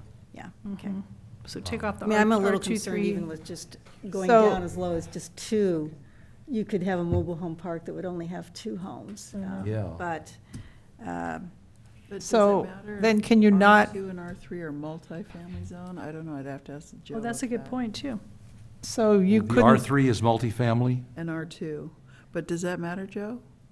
maybe. Well, I mean, we have crossed them off, though. Maybe we need a minimum lot size or something. I so, just, can I ask a question? So technically, let's say you had a parcel of land, you were going to build a house, you couldn't put a mobile home on it to live in while the house is built, is that correct? I think construction trailers are allowed. Okay. But is that If for you an can- if you office can- or for living? I know people do it. Right. I don't know if it's legal. Most construction trailers that I've seen have desks and chairs and It's an most often a bed And bathroom, yeah, and yeah. a bathroom, Okay. yeah. Right, Okay. and sometimes on smaller sites, they just roll an RV Right. Yeah. and stay in the Right, RV. and- exactly. I mean, yeah. do you need a temporary use permit for that, or you just do it? Definition of a mobile home park. Yes, yeah, and the Yep. minimum of 2. Definition of what anything greater than 2, does it state what a park is? Does a park have to have an association? Does a park have to, Sanitation or, yeah, I mean, what are the guidelines Well- for having a park? And then in turn, are those allowed in residential neighborhoods? that's what we're, Right I mean, right now now, it says they according to the do. table, they're allowed anywhere in the city with a Subject- CUP. So you could, it's discretionary, you could deny it, because Right. the site might be too small or whatever, but, like Mr. Fisk said, here we go. once, Mobile home park. the state law applies to a lot of what, you can regulate that it's a mobile home park, but then the state pretty much takes over from there. Correct, correct. And I'll have to do some research on that definition, because it may be something like any site that is planned pursuant to government code section. Well, Whatever. Yeah, mobile home park, as we've discussed, was on page 17 of 30 in the definitions, Appendix G. But if you go to page 16 at the bottom, there's a definition of mobile home, which says it's over 8 feet wide and over 40 feet long. So you're talking a good-sized double wide. So all of a sudden, 2 of those on a lot is a pretty formidable affair. Double, double. You can get 4 of them on there. Well, Then As long that's as it's too- under 25 feet tall. Yeah, but that's 2-story, it might have to come to planning commission. Yeah. Well, and that's an interesting point, though. It's funny, but I was going to mention that earlier because we are starting to hear about people who want to build homes out of storage containers. And Right, that's another thing. And if it meets Yeah. the building code, Yeah, what are our restrictions on something like that? Yeah, there was one in my neighborhood in Redondo Beach, Mhm. an entire house built out of storage containers, Sure. Connex containers. Yeah. They're kind of cool. And there's, down in Oak Park, there's an elementary school built out of storage Sure, containers. sure. They're using them for retail buildings. Starbucks uses Right, them, cool. and once in a while, I have never seen one actually built, but once in a while, someone will come in and ask for if they can build a home out of hay bales. Straw You know, bale. the straw bales, yeah. And Those are legal. They're legal in this county. Mhm. And it would be as long as it meets the building code, yeah. and Put and plaster then on whatever. it, you don't even know the straw bale's there. Right. Yeah. Storage containers are viable. I know of a couple that are hiding in the wings. And, they cost $5,000, so, I've seen and then you do what you need to do. Yeah, really beautiful Put out ones. windows, really beautiful. I saw a 3-story one on the corner of a city in New York this couple built. And they're staggered like this. Hmm. It's really a high-end home, all storage containers. Hmm. Okay, I think we're at the bottom of table 2.2. Could you review for us, Joe, what we think we have agreed to recommend changing? Sure.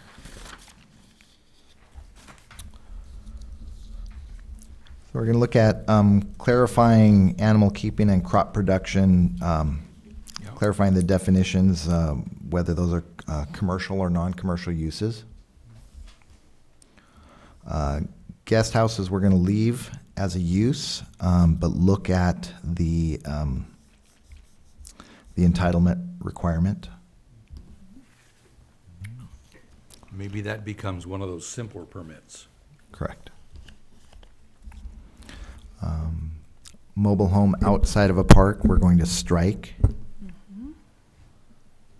Mobile home parks, and this I don't know if we had consensus on whether we were going to go to RO half or RO1. I'd probably recommend go to the larger one, RO1. So that RO 1/2 and below It's not Would not permitted. is Be not allowed. permitted. Okay. I think Is that, I would be, is that, we Probably have a okay with that, consensus on yeah. that? Okay. And even on a RO1, I'm just kind of thinking it through. Can you put 6 or 7 of them, 8 of them or You could something? easily put 6 or 8 With setbacks double and wides on a 1-acre lot, yeah. with setbacks and whatnot, and would that be a mobile home park? And then I'm going to check what the state definitions are of what an actual mobile home park is. Good. Okay, and then accessory dwelling, we're changing second residential unit to accessory dwelling unit. Adding short-term transient and vacation rentals as a category with the use not allowed specified. Hmm? And then the last one I have is change telecommunications to wireless communications facilities, just to be consistent with the rest of the code. Okay. Shall we tackle a little bit of table 2.4? See see how far we can go here before, this is tiring work. Tedious, but straightforward. And the tedium will get to us, I think, before anything else. Good call, So, Steve. let's do what we can and keep moving. So we're on attachment A, page 5, just two cleanups of the referenced regulations, Correct, okay? correct. Page 6, Page 6 also has a cleanup at the top with the proper reference. guest houses appear again, and I went back and looked at 10-2-1705, and that says allowed in agricultural, residential, and VMU only. For guest house? Pardon me? For guest house. And I wondered, is that what we think it ought to be? Residential is a great swath of the city. And VMU? But then there's And ag? ag and VMU and residential. So what's left? There's commercial, You wouldn't put business, one. business professional, public land, and the manufacturing. But the VMU makes sense, and Yeah. as does the ag if you live on the property. Sure. Okay, it seems reasonable to me. And I can go back and look at that one in light of what we're looking in the residential zones. You've marked, recycling facility, you just changed that reference again to 10-2-15, right? Correct. Right, okay. And then club, lodge, and private meeting hall. Right, and this is a little tricky. This is something that we're going to have to work with the city attorney on, because the Religious Land Use and Institutional Persons Act of 2000, we refer to it as RLIPA, requires that places of worship be treated the same as any other assembly use. So it's just a clarification that needs to be done. It's basically like a civil rights law requirement. So if you allow a club, lodge, or private meeting hall in the C1 zone, you must allow a place of worship out as well. What does that do to the PL zone? That's not the subject of this land use table, though if we make it all one, then we won't have to worry about those distinctions. Well, we But- would need to go through. A religious facility is typically on PL zoned property, at least in this city. Correct, but that would be in violation of RLIPA currently. So the city could be challenged on that. Okay?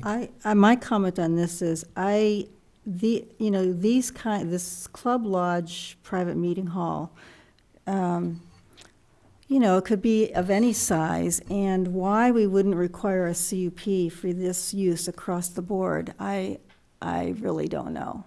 Because I would really want to look at this kind of use, and I would want to make sure that that the scale was appropriate for the neighborhood or even the industrial park, and I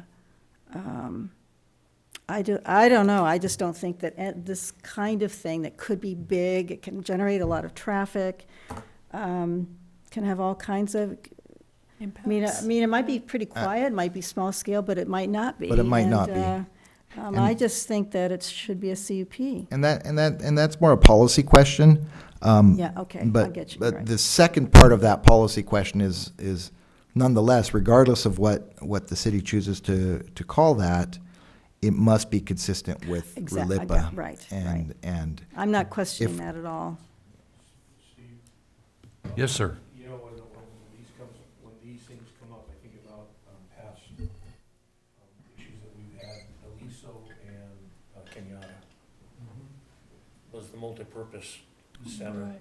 that we. The community center, Well, everyone went round and round on what it was, so I think having Clear clear definition. defining definitions, and again, discussing, having a bigger opportunity to condition it, or at least to have a discussion on the use. That's what I'm hearing. But that was the last real major issue that we had in the community regarding a conversion of a home. Right.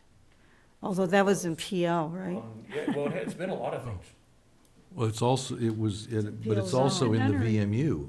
The Right. Oh, VMU was it runs up at VMU? least to oak, maybe to Right. eucalyptus. Yeah. Right. I think it was in PL, but, Mhm. I mean, it would go across, I'm just saying, I would Yeah, it was an old convent. support Thomas. It was original, CUP across the board. it was original the convent Yeah. for the church that was on Ojai Avenue. St. Thomas Oh, it was a community Aquinas. center, Yeah. or whatever it was. Yeah, and then it whatever became a was. community Yeah. center, yeah. And, when they and one closed. more thing that comes back to the potential reformatting of the land use tables into a table, I don't think that this line appears in table 2.2 or 2.6. Club Lodge. Club lodge and private meeting hall. We certainly didn't see it in 2.2, Correct. No. but in my neighborhood, which is residential, one of the parcels used to be the Masonic Lodge. That's right. It's now a residence. It was a It was church for a actually- while, too. Was it a church It for was a a while? lodge. I didn't and then- remember that one. Yeah, in the early 80s. Yeah. Yeah. Yeah. You know, I was just thinking, too, we don't have this in Ojai, I don't believe anywhere. But, you know, I can think about going into other communities or, you know, even down into Ventura, where you see a church in a commercial zone where they've, or even in an They've converted industrial a- zone. Yeah, converted know, any kind of a structure. Any kind of a structure is now is a church. Not that we And have you're it saying here. this RELIPA says Correct. you have to, you do Right. that by right? You just, not by right, you just have to treat it equally. Equally. The way we dealt with this in the city I worked with previously was we added a square footage limit. So we said up to 3,000 square feet was a permitted use. And so that allowed your martial arts studios, a yoga studio, a small club room or whatnot. Not that we had any of those. Big art but- studio, yeah. or an art studio. So smaller assembly uses were allowed by right. Well, we had actually our administrative permit process. So even a small place of worship would have required the administrative permit process. It was consistent. Then over 3,000 square feet required a conditional use permit. And as Commissioner Lottis pointed out, because over 3,000 square feet, you start to get more traffic impacts, hours of operation, issues like that. And we did have quite a number of those assembly uses in the industrial parks. We had more industrial parks where the rent was less and Right. they could be easily converted. They just need to be careful when the developers of those, converting it from an industrial use to an assembly use requires different building requirements and But somebody could accessibility take a and 2,000 square foot house, knock out the interior walls and make an assembly hall out of it in the middle of a residential zone. And there's no rule in the code that says you can't. There's no rule that says you can, but Correct. nothing that says you can't. And typically, the way we read these codes is, if it's not listed, it's not permitted. Just like we mentioned with short-term vacation rentals, they weren't listed, they weren't permitted, but now we're gonna list them as non-permitted specifically. Explicitly non-permitted, Explicitly So non-permitted, there's no question. yeah. correct. If you have that line, what is the abbreviation for et cetera mean? You know, when I look down here on studio, it has art, dances, material, martial arts, et cetera. Good question. We never know, right, absolutely, the studio. Right, that's the gray area, Whatever. yeah, et cetera. Or similar. Well, I mean, we do have churches in residential areas, We do. yeah, Yeah, they're already, and they're fine. so let's we go had back, tons of them let's go back back then. to the definitions again. Yeah. Here it is. This is page 28 of 30 and attachment G. Second item, studios for art, dance, music, photography. That's all that's covered by the definitions. Maybe we should use that same phrase in the land use table. There should definitely be. It- it- Oh, I wonder if we have a definition for yoga studio. We better have that in there. We have plenty of yoga. Nope. Under Y, we have yard, front yard, rear yard, side yard. Nothing about yoga. Well, wouldn't that fall, oh, yeah, well, they're actually Or is yoga business. dance? Well, no, it isn't necessarily, is Yeah, it? but it's similar. So that, Yeah, I was gonna that's, say exercise or.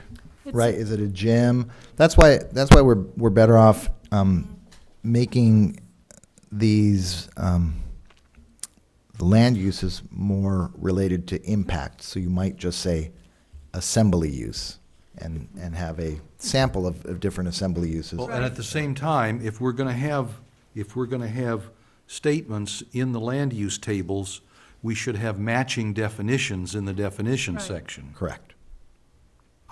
Yeah, that's where So- we're seeing a little bit of So discrepancy. is exercise in here? Under the E? There's I health believe- and fitness facility a couple lines above, and the thing that just jumped out at me that's strange is Health and health and fitness. fitness is a CUP in the VMU, but a martial arts studio is permitted in the VMU. So it seems a little strange that those are treated Right. different too. Correct. But actually, in that definition, at the bottom of the definition, the one, page 28 of 30, item 19, where it has all the studios for art, dance, music, but if you, at the bottom, it also says martial arts training studios, gymnastics instruction, aerobics, and gymnastics, which is in their, This is oh, on- studios. Oh, on page 28. Yeah, so, I right. mean, to me, a yoga studio would fall into that category. I think you're right. I think in Yeah. Ojai, you've got to add yoga to that Yeah, definition. we're kind of a yoga Is that Randy mecca, that said that? yeah. Maybe we just call it. I think I'm- we have Oh, council her support ears are for that one. burning all the way up there, yeah. Yeah. Maybe we should just call it studio, and then back in the definitions, Keep it simple. list the Yeah. the various things that a studio might do. Right. Correct. And health and fitness facilities, which is separately in the definitions on page 12, could be included in that. Fitness centers, gyms, health and athletic club, indoor sauna, spa or hot tub. Yeah, because it has it at the bottom of the definition, it says with no other fitness facilities or equipment. Oh, okay, so Yeah, so that, health and fitness so that's is- the definition is in between the studio and then, like a health, you know, where they have all the running machines and.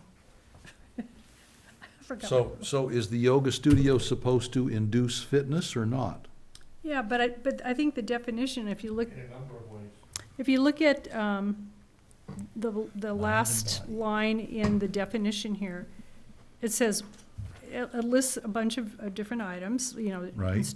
Gymnastics instruction, the dance, the music, photography, training, with no other fitness facilities or equipment. Okay, So I think that's the definition, but say like a health yeah, I would agree. club or something, So we could put studio, yeah. but then we should, since we have health and fitness facilities in the definitions, Yeah, let me go to they that should one. be somewhere in the land use tables. Oh, yeah, exactly. Right, it is, and I'd like to take a closer Well, look. there it at- is. Yes, it is. Found it.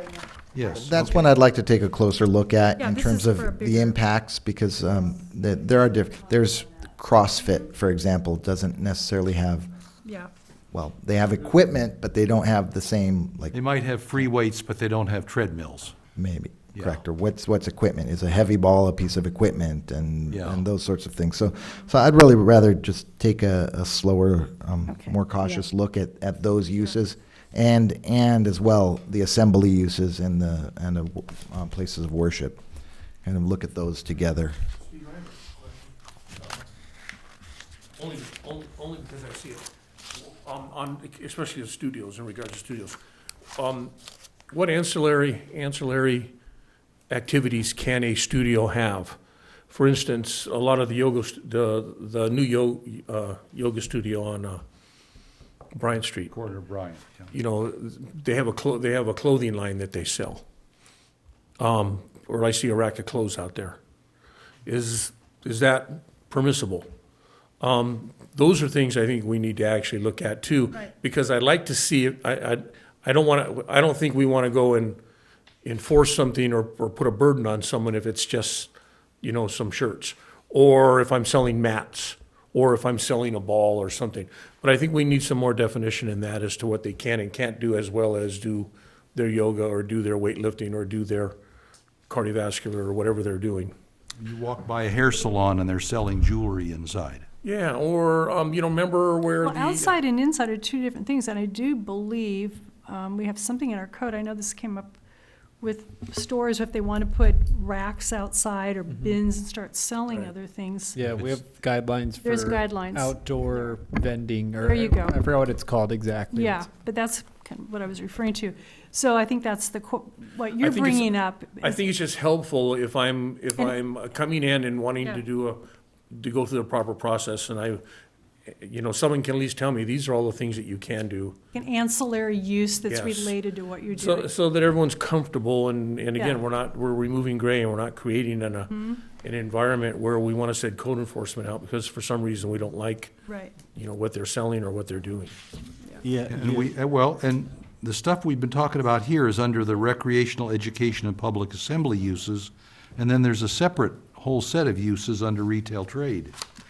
So there should be something maybe in there. It says accessory retail uses, and that's permitted in at least these 5 zones in Table 2.4. Well, and if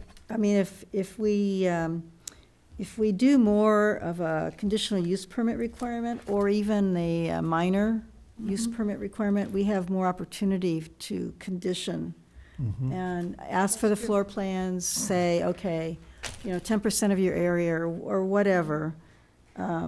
It's just that concern is just more likely to kind of rise to the surface in terms of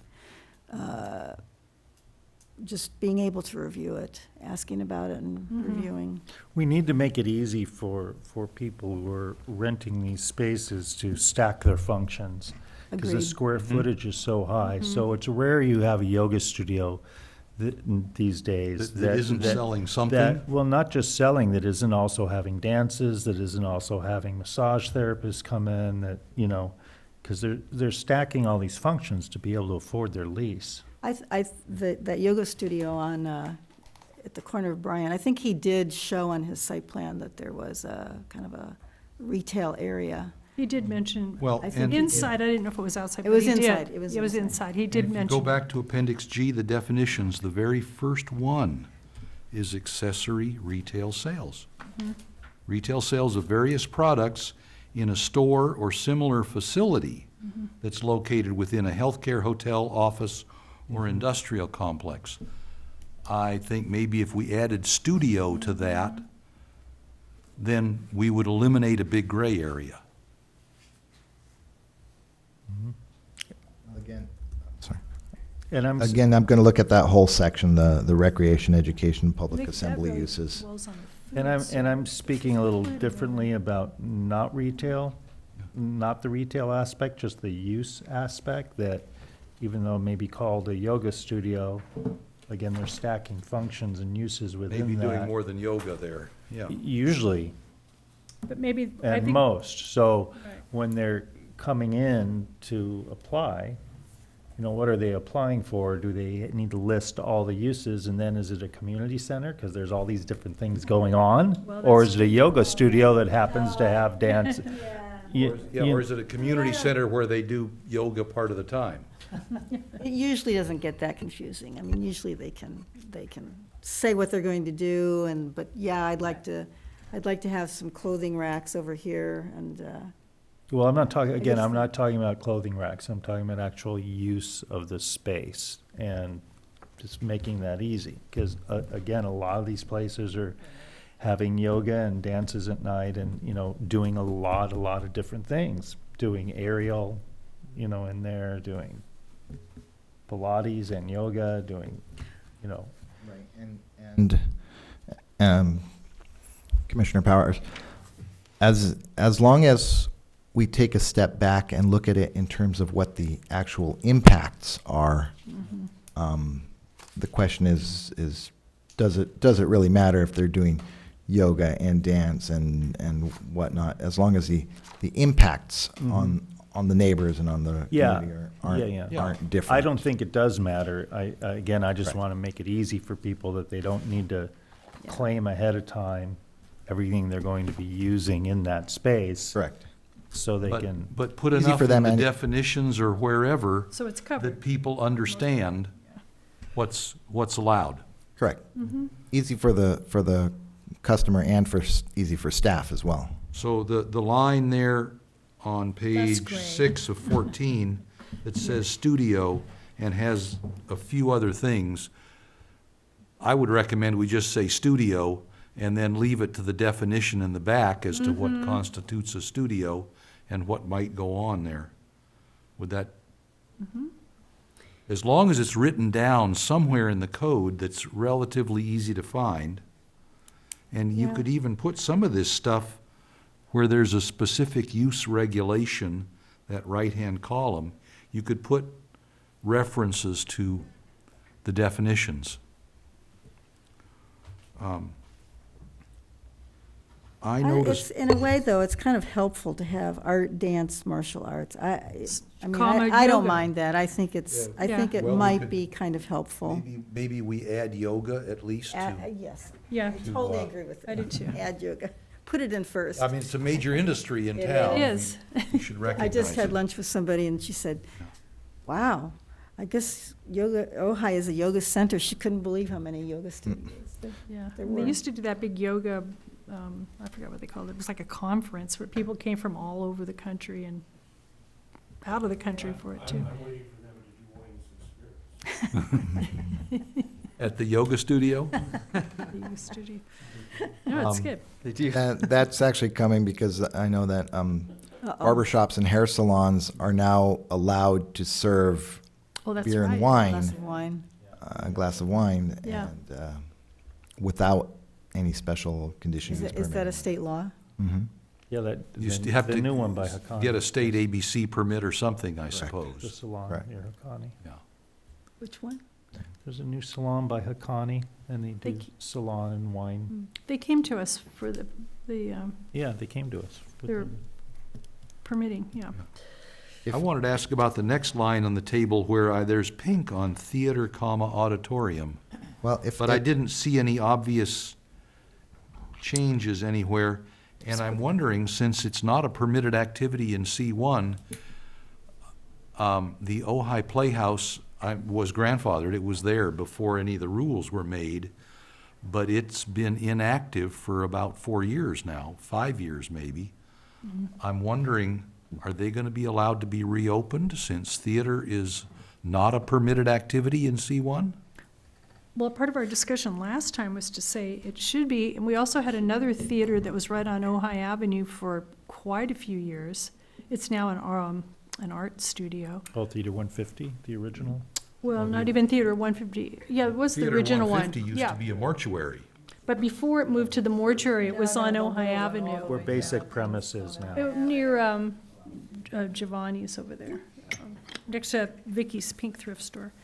But, so we, yeah, like Yeah, we you're were saying, talking about that as one of those minor permits. well, so that was a theater, and then, of course, we have our Reactivating, playhouses in the yeah. commercial zone. It makes Yeah. sense to have. It does make one in the sense. I can't Yeah. imagine, I vote for a CUP. I do too, Yeah. yeah. Why would it be a theater or auditorium is permitted by right in the business professional? It should be CUP. Yeah. I think so, Something too. big like that. I mean, if there was something new coming into town, Yeah, we're also, want to a- look at it under that. It seems, yeah, like that would be a surprise to everybody if all of a sudden a theater popped up in any Surprise. district. Okay. the other reason I think we should look at, having, have it in the commercial, with the CUP is, we're an art community too. And we do have a lot of theater and the playwrights, there's a lot of events here in town. No reason not to that have it. cater to theater, and Yeah. I love to go to theater myself. Yeah. But, I think we should allow it in other, And we come to guest houses again, and we've pretty well chewed that one up. But Check. once again, this is just one example of the redundant lines that we have in the tables. Well, that's why the San Luis Obispo Yeah. format is so good, because the land uses are just That's It's right. very You have good. one- individual, One land and then use, every and you single can You have all the zone. cater it to categories. all the So zones. clear, you don't keep going back and forth. Yes, sir. I just want to say thank you. You guys are doing a great job. This is really important work. Yeah. Just thank you. And Joe, thank you for helping us out. Yeah, Appreciate it. this has Absolutely. been a good, Feel better. yeah. Feel better, yeah. Take a- If I can take a step back, though, momentarily to studio, I'm just kind of thinking how it might make a little more sense. If we could say studio, and then in parentheses, i.e. art, dance, martial arts, yoga, end parentheses, that is a little clearer than saying et cetera, which sounds like all these other things. Right. Here are some examples Examples. of what a studio Yeah, might and be, if it's going to be examples, it's e.g., not i.e. e.g. That's right. I've looked at it Yes, numerous right. times to make sure I got it in the right time. Yeah. But yeah, I think that's a good call, the EG Yeah, I example. like that. Yeah, but yeah, definitely. Okay? And then, yeah, i.e. is id est, means it is. I can't remember what the G in EG is. Something in Latin. Something like, oh, it's all Latin, yeah. Yeah, but I have looked it up. Yeah. Okay, a little farther down the page, live-work unit. It's only permitted in the VMU, not in the C1. Something that I know of. Yeah, we brought this up too, I believe, last time that I thought so. yeah, I think we did, and maybe it just didn't get that covered, We ought to add it but we should add it. to the C1 at least. Yep. Yeah, and I will say the things we talked about last time, I have notes on them, but we Oh, haven't. there's- we haven't been made- merged yet, Yeah, we okay. haven't merged yet, so Okay, we didn't lose them, we just haven't made the changes. But appreciate you thank you, yeah. restating, because we'll make sure we add it. Okay, good. So I think it was live work unit, we had said in the in the C1 zone. In the Yeah. C1 Permitted. zone, yes. Permitted in the C1, but not BP. Right. Okay. Did you want to bring up, Commissioner Lottis, that on the theater auditorium, adding CUP under M1 and MPD as well? I agree with you, Sherry, Yeah, I like that. especially now that we can have the office Yeah. in that zone, it really makes sense. Again, I think that's one of those types of uses, an assembly use, and I'm going to take a look at that entire Okay. category with how it relates to RLIPA. Yeah, we're Just so thinking we need to be for cautious. all the Mhm. assembly uses, we'll try to make them all consistent, Okay, since they'll good. all have that issue, so. Okay, Okay. and, Correct. yeah, a little farther up where it talks about indoor amusement/entertainment. A building of a use of that sort, I think of things like escape rooms or paintball Yeah, yeah. rooms. They look an awful lot like warehouses from the outside. Or, Yeah, or bowling a would be structure there. you would expect to find in an MPD zone, as opposed to an M1 zone. Correct, or an arcade. I mean, not that An anyone has arcade. arcades anymore, but Video games are taken over. So, but I something, mean, that's They've moved another, to But we the don't know house. what- Move to the house. right, and we don't know what the next thing is going to Exactly. be, so. I mean, that's another consideration for CUP in my book, but I think so too. In CUP. MPD? across the board, Right, because you could be, don't know how many people don't are know how coming, many how big is people, it, yeah. what are they doing in there? yeah, It's just, yeah. yeah. Just like to track those a little bit more closely. Mhm. Okay.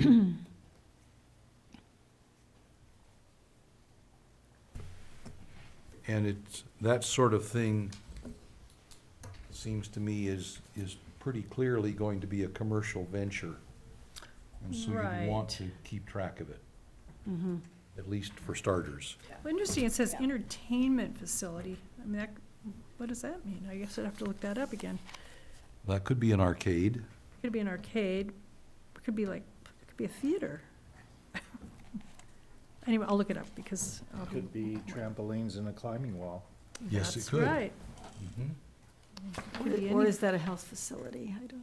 Yeah, I don't I know, know. there's like crossover. Or it's yeah. indoor amusement. Yeah, It's amusing the indoor? people that are there.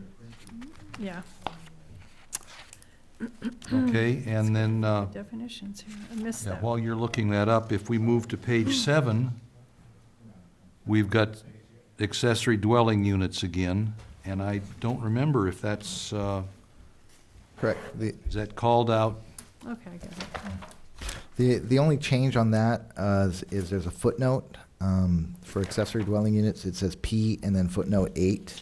And if we flip the page, Yeah, it's on page 9. correct, page 9, it says Properties footnote 8, existing. ADUs are only permitted in C1 and BP zones Okay.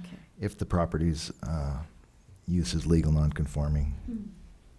Legal, conforming, or non-conforming. So that's just a reference back to the ADU ordinance. That's the exact language from the ADU ordinance. Okay,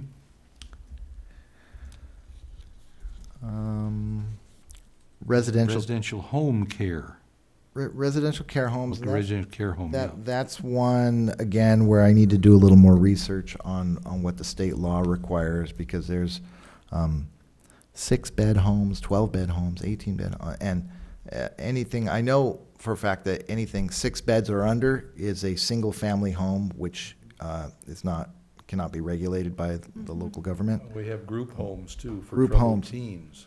Correct. So that's one that I'd just like to defer That's right. to do some more research on.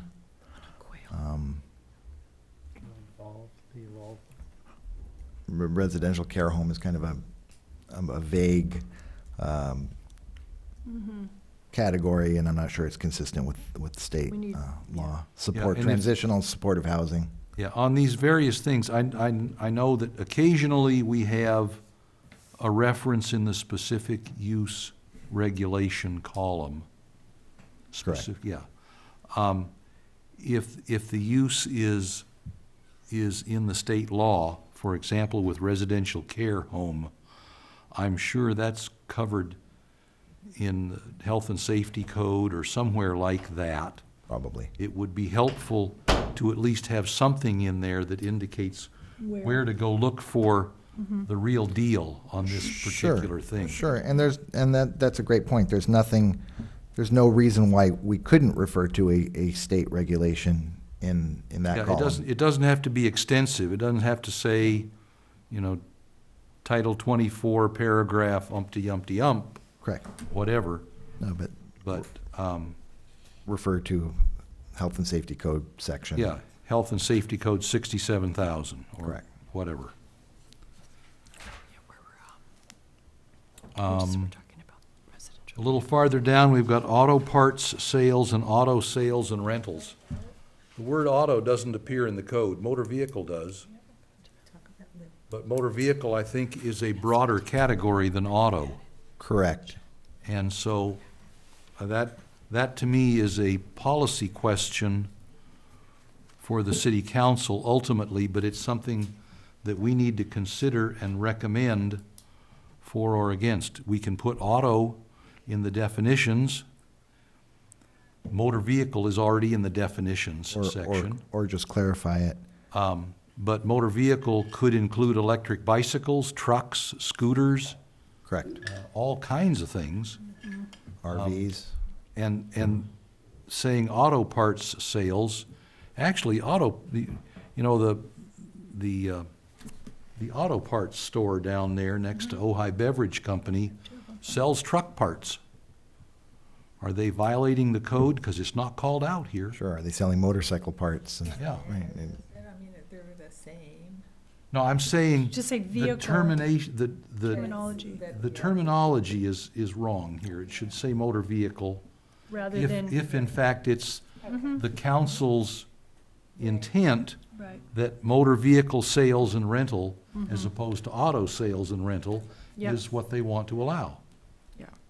Correct. And again, looking at auto parts sales in terms of not the use, but the impacts, what's the difference between auto parts sales and another retail use, as long as there's not repair going on in the parking lot, Right. which is prohibited anyway. Repair is It'll be covered the same. elsewhere, yeah. Right, Go in, you buy right. a So, part. so you could almost just remove auto part sale completely, and Mm-hmm. it falls under retail sales. It's just a different type of retail use. Right. I'm not advocating that Okay. one way or another, but I'm just saying. Kinda when- cleans it up, When we though. look at impacts. I would be happy with taking that line out. Okay. If it's a, Streamlining it, it's a yeah. general retail without repair,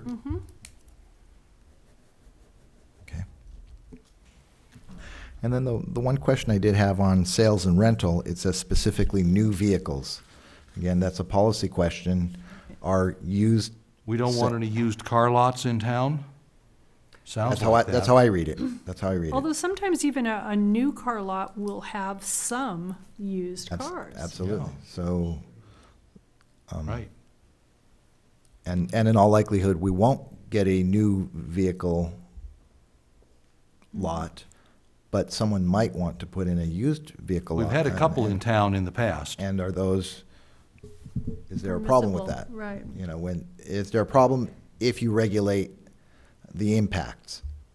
Balloons and banners and Right. repair and, I guess you'd almost regulate it the same way as a new one, wouldn't you? I mean, as far as the Absolutely. parameters? absolutely. Yeah, Setbacks, I- landscaping, lighting. I don't see any point in restricting it to new vehicles. It should, if we just took out the phrase new vehicles, And motor vehicle sales and rental, Just said, period. Motor yeah, vehicle to sales and vehicle rental. sales, Yeah. Period. Mm-hmm. Get rid of. And it still needs a CUP, and it's only in that one zone. Mm-hmm. for those that haven't been here as long as some of us have, Boku used to be a Ford dealership. Right. In fact, I knew 2 or 3 owners there before it stopped being a car dealership. And there was a car dealership on the corner of Kenyatta and Ojai Avenue, Yep, I remember that. where that whole series of shops and things, including Jim and Bob's or Bob and Ray or The Polito. whatever it is Jim and there. properties, Jim and yeah. Rob, okay. Yeah. And That the Ojai property Business Center. was, I think, a Chevy dealer. I think it was Chevy. Yeah, I remember that, yeah. So motor vehicles include electric motors. An electric motor is a motor. Yeah. If we change this to motor vehicles, then Okay. It could be- theoretically, somebody could sell electric bicycles there, Okay. I would think. They could also sell International Harvester trucks, They could, electric ones. even electric ones, yes. Okay, But it's a CUP too, so, but but that it is a covers. CUP. when s- Me too. So if somebody comes in, you can put conditions on it and, yeah, would be And just to reviewed. clue, 10-2-1706, in fact, uses the term motor vehicle, not auto. Yeah, so that's good, yeah. It's a Clear good for the- cottage industry, electric bikes and used electric cars. Is there really an aftermarket for electric cars already? I was just gonna say, they're still so Sure. new. Some people are. Sure, I know people buying used Teslas and Yeah, that's true. Ah, And okay. Used used Prius, yeah. Volts, because now it's a Bolt, right? Volts or bolts? Yeah, Volts bolts? became Bolts, right? Or Bolts became Bolts, something like that. Anyway, it's happening. Okay, under candy, Candy and confectionery, confectionery. that was just a typo, I guess. Just a typo. But again, that's one of those uses. What is, we allow candy and confectionery, but not ice cream? Or is Yeah, I was gonna confectionery say, ice are cream? they- Yeah, so, Well, there's somewhere in here, we allow or we ban grocery stores, but we allow butcher shops. correct. And I have some notes on that too. And, but Where- I where don't did we mind just find leaving ice it. cream? We don't. It doesn't say ice cream. Oh, so ice Okay. cream should be in It's all there. general retail sales, It's all isn't it? just general retail sales. Why don't we just take it out? Except for that it's a food item. CUP Yeah. Oh. in the VMU. Oh, VMUs, food sales in the VMU. Yeah, it's like a bakery. It's like a deli. Add ice cream in there. Exactly. It's similar to a deli, except you're Oh, buying okay. candy. Candy, confectionery, and ice ice cream cream cone. shop? Yeah. I guess. Why not put bakery on that same line then? Yeah, I know, I almost thought about that too. And yeah. bakery is up above, and there's a little difference. 'Cause are they baking Bakery in there? is prohibited in the BP, but candy shop is allowed in the BP. And Bakery's permitted in the M1. And why is that? Do we know? Probably, I'm guessing that when whoever wrote this was thinking of the impacts of a bakery in this, How about we just 'Cause say they actually- retail, The how about we just smell. say retail food sales, not a restaurant? Well, sometimes you can actually sit in those little places and sit down and have your ice cream cone or your. Right. you could, and Is that's where considered it like a gets, restaurant too? well, and that's where it gets tricky with uses such as a little coffee shop, Right. or takeout coffee shop, Mm-hmm. where they might still have 4 or 8 seats, but most of their business is takeout. Mm-hmm. Same with the candy shops and the ice cream shop down the street here. 90% of their sales are takeout. That's something we could take a look at. Okay, well, we've got bakery and candy and what was Ice cream? ice cream? Do we need could to kind of make put those- a common category for all those things? Or what about a honey tasting room? We have that. I know we do. Or an olive oil tasting And- room. Or an olive oil tasting Yeah. room. That's food. They're kind of similar. I think, and then the other thing with bakeries, it says bakery retail. A lot of times, yes, they do go in early and Oh. start baking, but it's not just sole, bakery goods production and not retail. But there's no category called bakery wholesale. I don't know if there is. Yeah, we'd have to look somewhere. I don't think so. Yeah. For instance, I know some people that were in, There used to be bread bakery. yeah, there was in the M, The wholesale, yeah. M zone. And we had other food manufacturing over there too, Manufacturing, like yeah, there was the they were garlic wholesale, product right. and, yeah. What was it called? I forget. The garlic one? No, bakery doesn't even appear in the Really cool. definitions.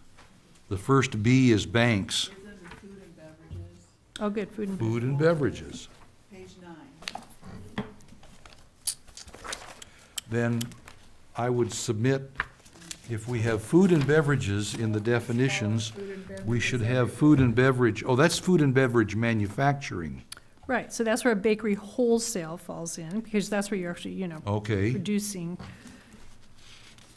bottling plants, breweries. seems like that's it where you're might be making- useful to have a category that's food and beverage sales retail, Correct. S- And As separate from- opposed, I like as that opposed to a idea. restaurant or a deli. Say food and beverage wholesale or manufacturing in this chart.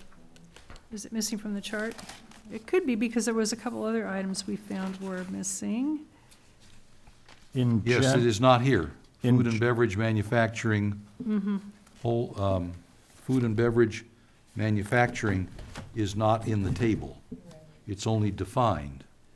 Why don't we call it all? Wait, Sherry food and found it. beverage Manufacturing and food and beverage Page 5, Sherry found it. retail. So they're two separate topics. Yeah, it's right there, yeah. Food and beverage thanks, Sherry. products. Oh, under manufacturing. Yeah, that I makes see. sense. That makes Right. sense. Okay, And then what we're saying is, That makes sense, the yes. the alternative, or the other opposite side of the coin is it's the that, retail the side. retail side. Yeah, Which would cover ice cream and retail bakery and, On page olive oil 11, tasting, and page honey 11, tasting. yeah. and- page 11 of What are 30, you calling it?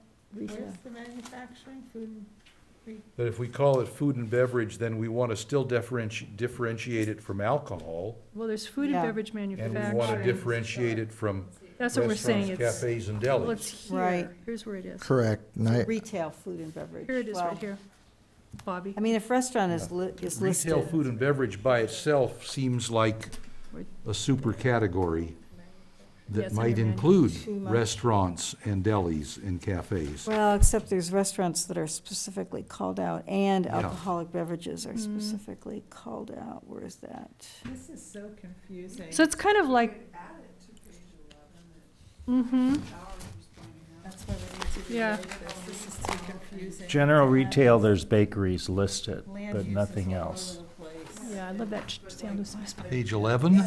Page 11 of 30, number 4, Back in the definitions. G, I'm Yeah. sorry. So Attachment basically- G, page 11 of 30. So maybe we lump the ice cream store and all of that in here. Yeah, because it has bakeries, but that's Yeah. the only one. That's a- Other food items are there. I think Okay. what might work is, as Chair Quillisi said, we have a super category of retail trade maybe Yeah. another super category of food and beverage, retail, and that may be where we wrestle a little bit with, you know, Where to put what this. is the difference between a delicatessen and a sandwich shop? And if they serve beer and wine, do they need a CUP? Those sorts of things we can categorize. Mm-hmm. Because right now, as it's written, it's all under kind of this retail category, which doesn't really make a lot of sense because, well, it doesn't because it's in alphabetical order, right? So, Yeah. Maybe we should have general retail that has all of this stuff except food and beverage, and a separate category that says general retail, food and beverage. correct. Yeah. And then we can Right. have one in the land use table. We can have both things in the land use table, but they would have different provisions. That would be good, yeah. But I definitely want to call out, however we do it, call out separately alcoholic beverage sales. And Right. I would support CUPs in all categories for that, For which? alcoholic beverage sales.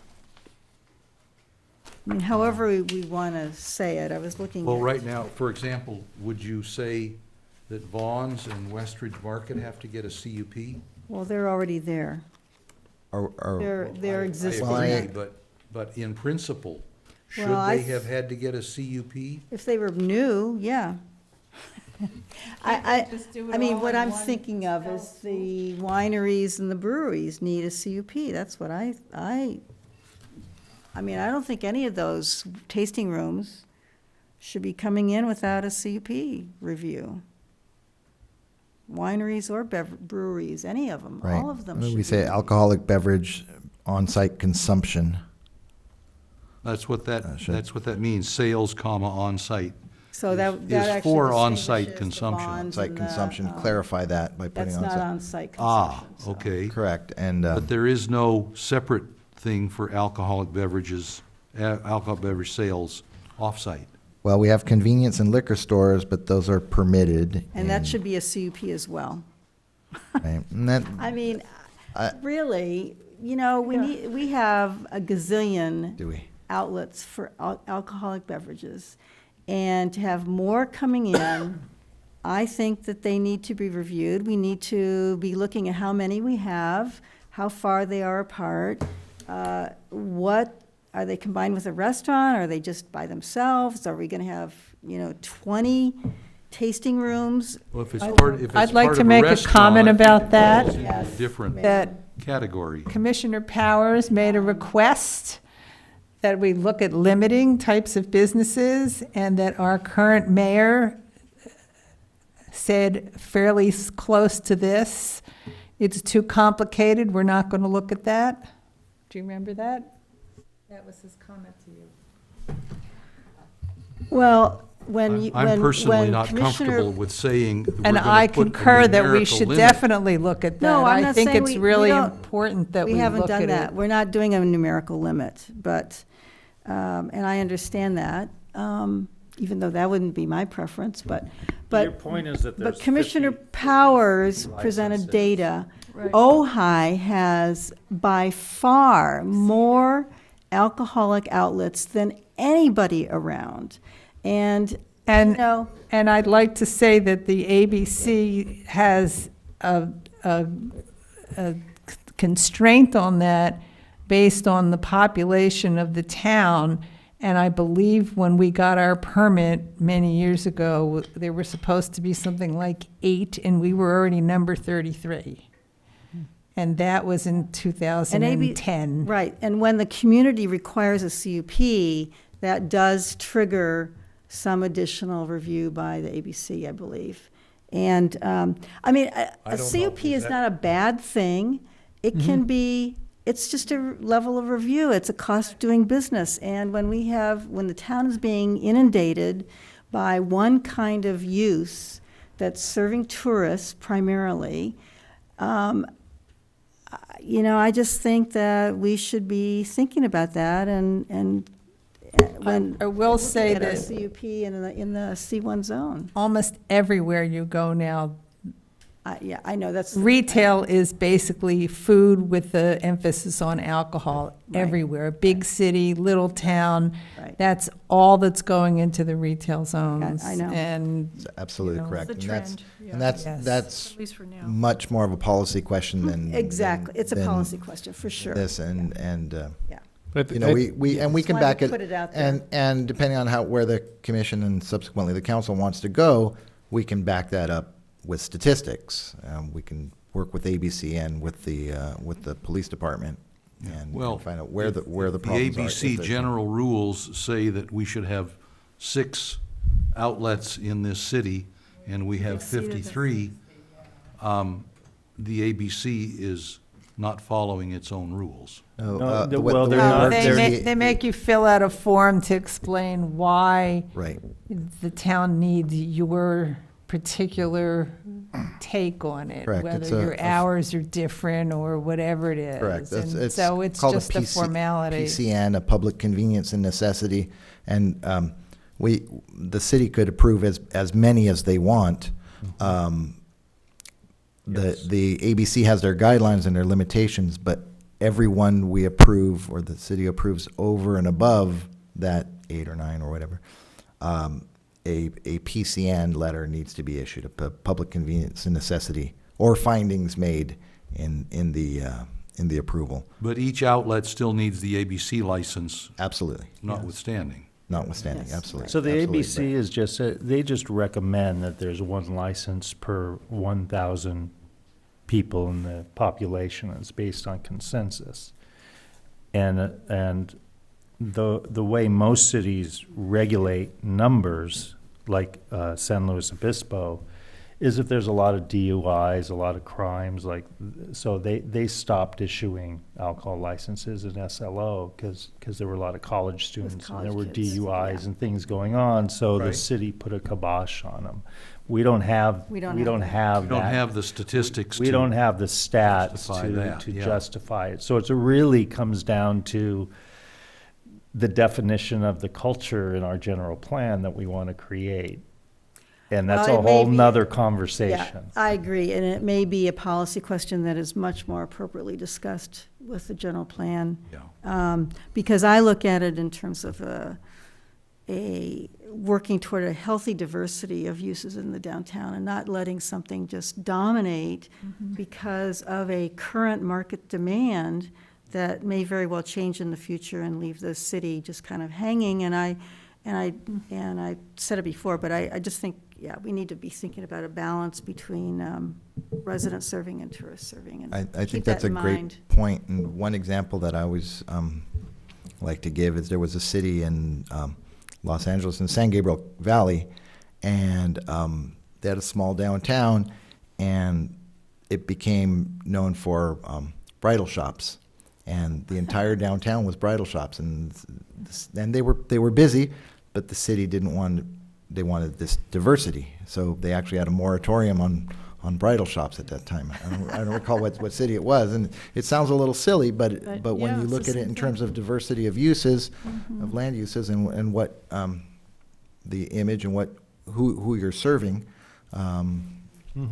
that's when those questions come into play. It's the very point that Councilman Haney brought up, that when he said to me, well, would you want to put a moratorium on yoga studios? And I said, yeah, if every third or fourth place was a yoga studio or a clown school or whatever it is, diversity is important. It is important for the overall health and long-term And we do have enough economic clowns here. health. But, yeah, so general plan discussion. All right. Mhm, We'll coming leave- up. We'll leave that question for the general plan then, and we can hash it out at that point. So let's continue down here. We have, cannabis sales, okay, you have it, now, you have, they're blank, it should be blank, it should be a dash in the first 3 columns, right? And then you've got cannabis retail. Correct. And then the references to dash. chapter 26. I could not find chapter 26. There's no 10-26, and there's no 10-2.26. Okay. So I'm not sure what that references to. I'll make sure that that's the correct reference. I don't have the municipal code in front of me, but, Yeah, I like the way you did the others, 10-2-1709 or whatever, or even if you did 10-2.15, where there's actually a whole bunch of subparagraphs under it, at least Correct. a citizen reading this would know where to go look for the rules. I'll correct the reference. Okay. It's Title 4, so it's 4-2-6. Oh, 4-26? Mhm. Ah, Yeah, Okay. so it it's would be under the public welfare section. okay. 4-26, okay. Very good. So we can clarify that. I didn't close that out. So. And then, Oh, and delicatessen. I don't know what, It I don't should be know what that permitted. is. I kind of just said, why is a delicatessen, in my mind, a delicatessen is a restaurant. Right. And I think at some point, a delicatessen might have meant something else. They may have been serving liquor or making smoked fish or something that might have some sort of impact. But I don't think I think that's an outdated term. So I think that would be just better as a assume, P. I would just assume Call it remove delicatessen and under our new food and beverage category, Have it listed. dining establishments or something Yeah. like that. Or Or take- restaurant/cafe/delicatessen? We could, some people Yeah. still use delicatessen, but So I have a question. This might be a non sequitur, but for some reason it came up when we said delicatessen. So where does catering fit in? Most people do That's- it illegally out of Yeah, their house. That's food and beverage manufacturing. So like a delicatessen might, Processing or something. well, a delicatessen might cater, or, They Any could, a one of the restaurant restaurants might. cater. Somebody could have a home business and cater. I think too. that's really an accessory. If it's a restaurant, but they Yeah. happen to cater Yeah, it's a ancillary. party, that's ancillary and accessory. it is. Same with the deli. Okay, Yeah. just inquire. However, Businesses that are just catering now. Right. and Correct. they Often Yeah. located in And Industrial park. Industrial They area. do. Yeah. And I've always wondered how they manage to get customers if you don't have some kind of a showroom where people can see what it is you serve. They have a website. Yeah, Strictly by reputation. Online. Pick it all up. Online, word of mouth. Name, Yeah. whatever, referral. If- They need a yeah, commercial kitchen. exactly. Yeah, they need a commercial kitchen. Oh, Okay. commercial kitchen, that's what that's called Mm-hmm. sometimes.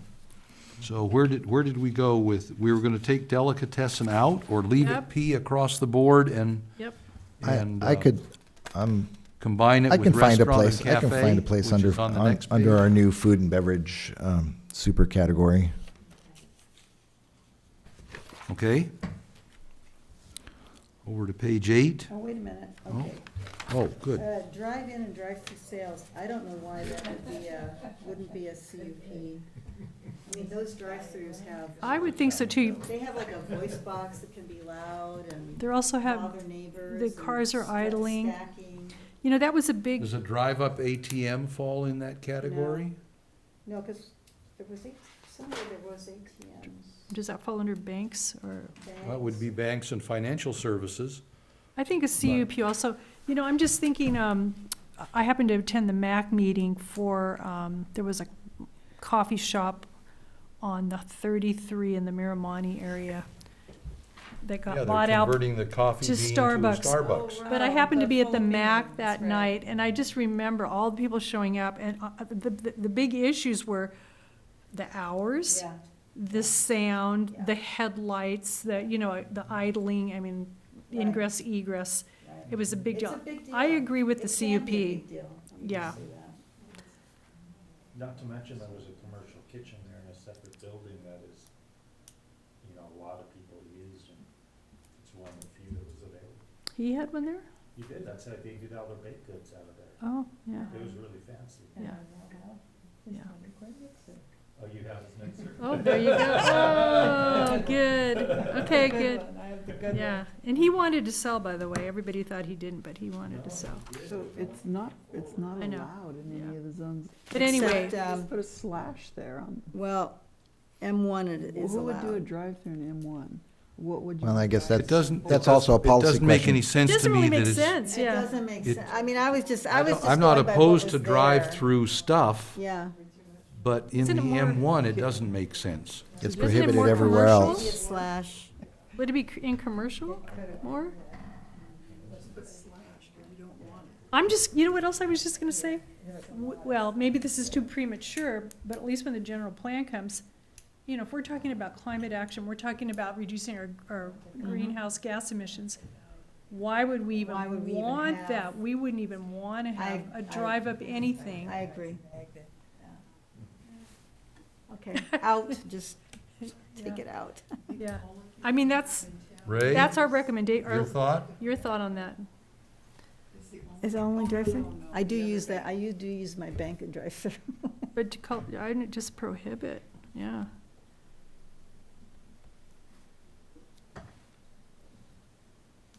I mean, when the bank's already here and they're doing it, but Yeah, this the is for banks are- anything new, Yeah. I would. Oh, you didn't hear what it was? Do you, so I'll repeat it. So we were discussing the drive-in and drive-through, that, oh, who'd want to have it in the M1, should have been commercial, and then we've kind of all said, well, why do we even want it at all? Especially if we're talking about climate resilience and reducing our greenhouse gas emissions, why do we want to promote any new businesses that have cars idling to go through a drive-through? I mean, presently, we do have them at banks, so what we What just if they're said was electric strike cars? it. What's that? What if they're? Electric cars or bicycles. Well, you go. Well, we'll But change electric it cars back still in 20 have- years. are electric cars completely electric? They might be powering on some fuel too at some point, right, aren't they? I'm just planning for the future. Yeah, pure electric. I'm just looking ahead. Well, that's good about looking It ahead. is good. But why do we have a Yeah. drive-through in the M1, Yeah, M1? in That's the the other M1, it question. doesn't make sense, but somewhere it might, like C1. Yeah, commercial, if we were gonna have it, it would make sense, but then the question is, or if we wanna leave it in, put a CUP on it. Yeah. How's I mean, At the that? very least, right. At the very least, put a CUP on Okay, it. CUP in the C1 zone and a dash in the M1. What would you? Mhm. And some drive-throughs ask people to shut their engines off. I've seen signs. Yeah, but they don't. I would just think it's a culture we don't wanna promote, because, for many different reasons. Right, and again, that's a policy question, the philosophy. It is, where it the is. city- Everything that we have in here is gonna Right. require changing the code, And so it's probably a the Right, general so- plan, when the general plan Right. comes up, we're gonna be addressing some things that we don't presently Right, have. so it probably wouldn't be a bad idea to just prohibit it across the board currently, And then wait, and then wait. and add it back in and then potentially, If, Yeah, well, if in the future, well, someone wanted to have a drive-through facility, mhm. they could request a code amendment or fund a code amendment, and then you can Well, evaluate it based on that. but- Making it a CUP doesn't allow it. It requires review before it's allowed. That was our But other option. it's much more difficult and much easier to challenge if we deny a CUP. It can be appealed to the city council and then, So basically, you strike it then, go ahead. That was our original thought, yeah. it's just a thought. I'm Mm-hmm. just thinking it through and just kind of hearing all the different notes Kind of and. Strike I'd rather and- not. You'd rather not looking at- strike it? I'd rather not strike it. What We about can- everyone else? So we're saying either we strike it right now, Drive Oh, you in, wouldn't- yeah, or let's- make you it, or missed make what he it a was saying. CUP in the I commercial. mean, what are we gonna put in as a drive-through? it'd be like, Starbucks? or Starbucks or a fast No, food. you can't have a You can't Starbucks have- in town. We don't allow the formula. I know, I was just No, gonna but say it we could don't be allow another- that. But it could be somebody that wasn't a formula. Yeah. What's happening Wanted to. in Malibu with the formula stores is the chains are coming up with their formula store, so it could be Right. owned by Starbucks and follow the same Starbucks model and just be called something else. Right. Buck like- Stars, it's like a yeah. franchise- So, franchise kind of. Got a drive-up ice So- cream store where you go up on your bike and you buy an ice cream cone. You could have that. Or drive-through. See, so if you had a CUP, Can we'd medical approve If it. we There- just, So if we here's the just question. strike it, Let's- then no vehicle could ever use a drive-up. And That'd what be was a the new- ATM conversation? Is that included in this? No, that's separate on a. existing, It's existing non-conforming. already, but Well, under but banks. existing or not, these are all rules for new stuff. Yeah, right. This is Stuff for that new existing is projects. grandfathered. Right, but. It's always so the case. A bank could put in a new just drive-through ATM machine or something. And not have a So, bank. well, okay, is there, Well- in the code, is there a category for other? Do we talk about things, I mean, there's no way you can think of everything. That's Yeah, correct. well, We and have a way to handle the, other, The default is if it's not mentioned in the land use, it's not allowed. So if we strike it, then it's That not takes, in there. that takes care so of then the other. you, And then basically, what they were saying was, Yeah, I will if right if it's out of the code right now, but somebody comes in and they want to have it, they could actually try to get it Oh, do you back know? in. Yeah, but that means know. Pretty tough. you've got to go through this place, I know, and then city council, I know. and then the staff drafts an amendment, and then they vote on it, and then 30 days later, That's Let's see correct. what staff, There- so there are a couple of differences. There's drive-in and drive-through sales, which is for food, Right. coffee, yeah. dairy. I didn't think about that. Drive-through dairy and That's photo true. and photo stores, which that's pretty outdated. Yeah. Um, Yeah, it's been for that. And then there's drive-in and drive-through services, which is the ATM machines, car washes, That's true. dry cleaners. No, it So- does not include ATMs. Yeah, so it doesn't include those. Mm-hmm. So They're separately defined. it seems pretty unlikely that we would have a drive-through food provider or a coffee shop, but Mm-hmm. that is what that section relates to. Yeah. Boku wants to do a drive-through. that's one thing we need to keep remembering. When we come across something in the table, flip back and see what the definitions say. Exactly. And they should match, for starters. For example, on page 7, page 7 of 30 in attachment G, item number 8, that needs to be changed. With the reorganization of your administration. Which item was that again? I'm sorry. Page I got the 7? page. Oh, director. Oh, Oh, you 8, did? okay, thank you. I didn't even see you. The community Oh, development yeah, director does yeah. not exist anymore. Sorry. Yeah, God, I turned my head away for a second. You were like the Flash. all right. I call you Okay. Flash So, from now on. I don't know if did we resolve that? Are we, Did we? Well, so I don't know that we did because we had talked about either making it a CUP or striking through. And I would recommend doing a CUP. I would too. CUP Or in leave a it alone. commercial zone, In as the opposed to the commercial M1, zone, or have it in Not both? elsewhere. Or it's in both, and that either one, it would be a CUP. Is Boku C1? yes. Yes, And, because they Mhm. want to do a drive-through there. along with their manufacturing. Yeah. Well, they It's a want to do walk-up. walk-up and they want to do outdoor dining as well. Oh, it's just walk-up though, not drive-through? I think Okay, that's my the mistake. project they're doing right now, maybe. Okay. Yeah, next time they hit here is for outdoor dining.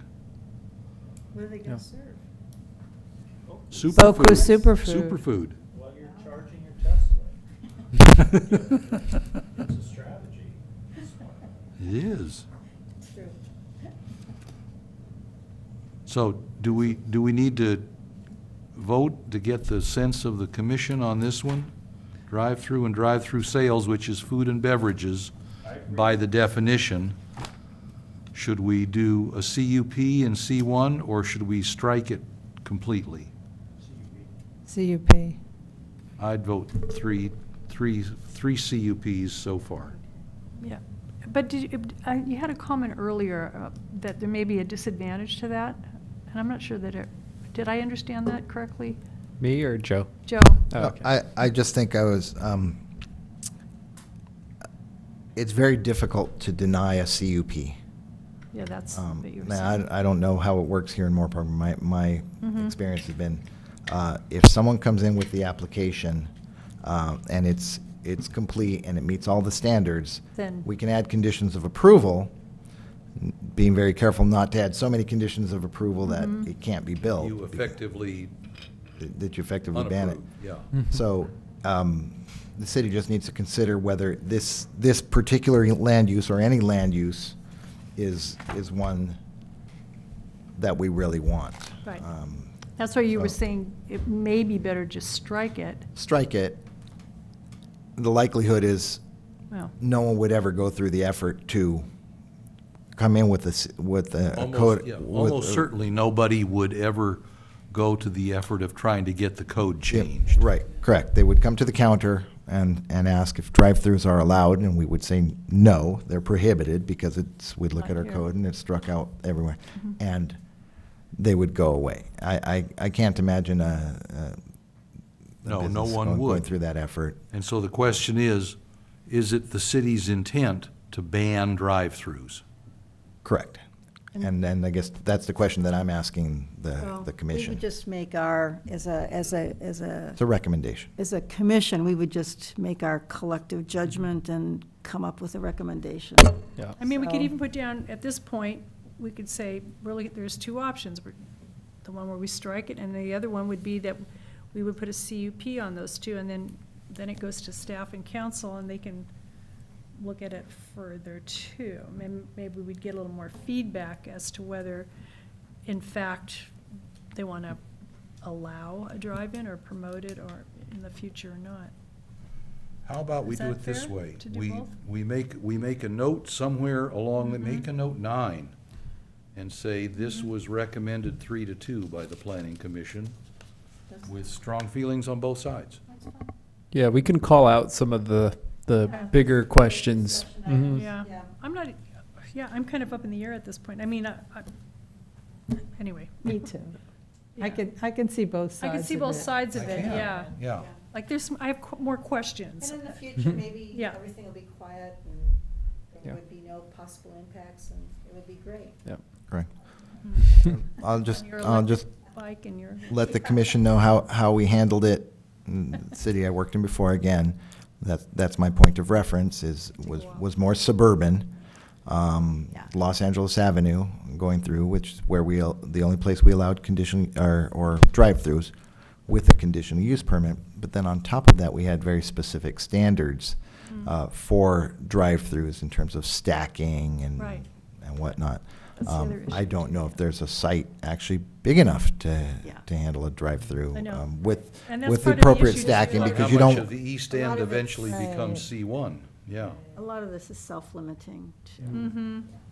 So, just food for thought. Could I make a recommendation that we stop soon? Yeah, I was actually going to say, we are exactly Okay, halfway through. We've so- gotten through Yeah. page 7, why don't we A stop lot of there? That's a this- good idea. That's good. Yeah, we'll pick Yeah. it up next time. Cool. Well, we'll see, yeah. It's on the agenda, Good conversation. yeah. And I want to thank all the commissioners for taking the time to dig into this. It's hard thinking, But it's but good. it's something that we should be doing. Yeah. Yeah, and it's a worthwhile outcome. Well, I think that it makes you think about a lot more things than you think about when you just read through these these tables, Yeah. that as you talk about Mhm, them, you realize that there's a lot more meat involved. Right. There's a lot more impacts of all these written words than you Mhm. might think, yeah. That's right. And so if we can put it in a format that's a little bit Yeah. more straightforward, I That- think Sound listeners- it'll be That great. landscape Because that one format really a is wonderful good. thing, and you can So- collapse about. Yeah, so thanks for gathering all that, because it's Yeah, really we- interesting to it's see helpful. how they, Yeah. different ones look. And you could collapse 3 articles into one. That would, I think, be a good thing. Streamlined, yeah. All right, well, let's move on to item 3 then. Yeah, thanks very much. Thank you Oh, thank you thank all you, for everybody. taking the time with this. Tentative agendas, the Gables concept review, this is, tell us what the Gables is planning to do. Oh, by the way, once again, You'll be gone, right? I will be gone October 2nd. I'll be somewhere on Lake Erie, I think, Oh. so. So this is that project, if you recall, that was scheduled originally back in March, I think. Right. And there was a lot of information that we needed to supplement that report, so we have been gathering that from the applicant and we're bringing it back. It's they're requesting to modify a CUP, and then I might not be using the right terms exactly, but basically subdivide, that's not the right word, but some of the parcels for potential single-family housing. So that's this one. We had scheduled it, and I think it got pulled by the applicant right before the meeting back in March. As I recall, well, first of all, the Gables, I think everybody knows where the Gables is, the northwest corner of what, Montgomery and Grand, I think. The Gables property and the parcel for which they originally got a CUP to build out all of their assisted living facilities encompasses everything from Montgomery over to Olive. Okay. And then some distance back. If you actually look at a map of the city on Google Maps, or maybe in the zoning here, it shows at the top of Olive, there's a little tiny street that kind of heads back over toward Montgomery but doesn't get there, called Tico, I think. Be the third Tico in the area. There's Maybe it's like Tico Place or something. yeah, something. At any rate, as I recall, they wanted to modify their CUP so that they don't build out any more than they have already built out. Could be a moot point since the CUP has, or the allowance for that build-out has long expired. But there's a strip along the east side of Olive where they want to put in 5, 6, 7, 8, I'm not sure how many, subdivided into parcels and put single-family homes on there. When it first came up, my first concern was, is there water there? I remember we talked about Yeah. that, yeah. And it turns out there is. But the other concern that I have, and I want to raise it now since I won't be here to hear that, is the Subdivision Map Act, which is part of state law, applies to subdivisions of making 5 or more parcels out of a parcel. And since all of that is, and so there's certain things that you have to do if you're doing, it's, it's made for large subdivision developers, that kind of thing. But it applies to 5 or more parcels, or 5 or more resultant parcels. And so I'm curious, since that is all one parcel right now, is their concept review to add more than 4 homes along there? Because that would total 5 parcels from the original and make it subject to the Subdivision Map Act. Sure, you probably recall the parcels, right? I've read it, I don't have it off the top of my There's head. 12 existing parcels. The MAP Act is going to make 8 or 9 parcels, so they're going. There's 12 existing parcels? It's They're fairly not- they're very- complicated. If they're underneath. They're underneath the undevelopable existing? in the way they exist, Right. yeah. Because there's no street. Because the way they're shaped and this and that, the way they were created. But even if it So- was under 5, it would be a parcel map, and it would still be, Well, you still have to do some Subject sort to of the a tentative map. tract map, which the Yeah. council has to approve. yeah. But the restrictions, I think, in the Subdivision Map Act are a lot more stringent than if you are taking 1 parcel and making 3 out of it, for example. Going down to a smaller number of parcels. Yeah. Yeah, and they're fairly early. It's the concept review phase. I think they really are, at this point, seeking feedback on whether or not the general idea is supported. So, Okay. Steve, will you be, you'll be getting by email the agenda and the staff report? Yeah. So if from Lake Erie, you want to write us a letter? And that will come out several days to a week before the meeting. And if I have actual internet connectivity, then I will send something to Sherry or James Thank you. and ask to have it distributed. Because I don't want Thanks, Steve. to run afoul of preliminary deliberation outside the public eye. Okay, and then the next meeting, and then I assume as discussion items, we'll continue with Title 10. Yes, yeah, we'll add that in. Or that's, or it's a continued item, I'm not sure. I guess we're suspending our discussion on the land use tables for now and continuing it to October 2nd or October 16th, or however long it takes. Okay. 318 Bryant, that is the 2-acre parcel behind Condor that abuts Whispering Oaks. That was one of about half a dozen properties that the city was taking credit for in its RENA numbers. Right, and it's listed in the housing element. Yeah.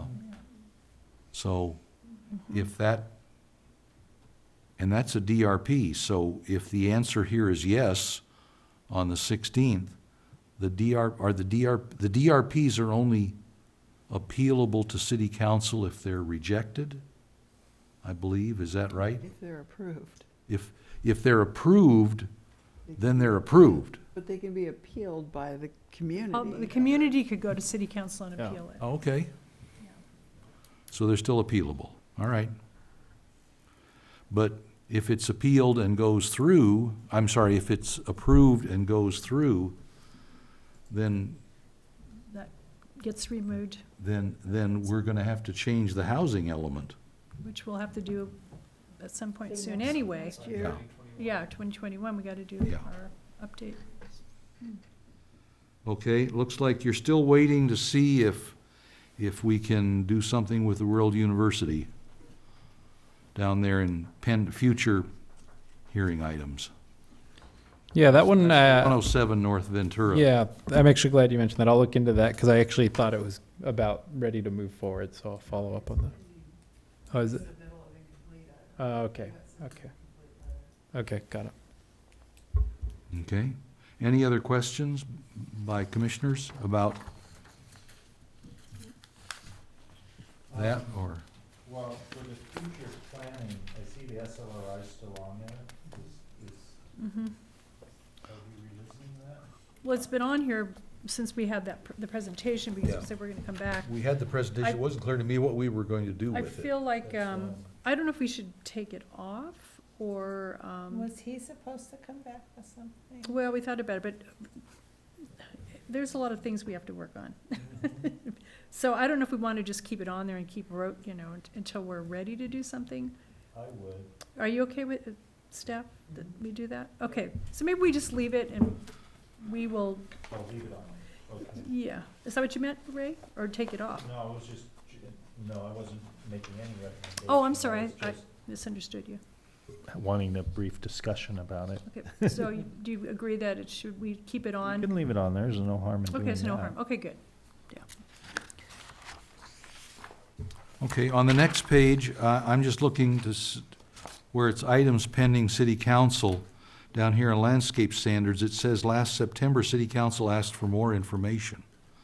Should we bring that back up with a staff report that says what city council wanted to hear from us? Because that, And that's been rotating too, and I was wondering. I don't know how many times it's been back and It's on forth a- from here to city council This has been and running, back, but running for a year. if there's something that we should be answering, Right, then Yeah, we can we put should that, agendize it and do something with it. but we Yeah. should find out specifically what they were Right.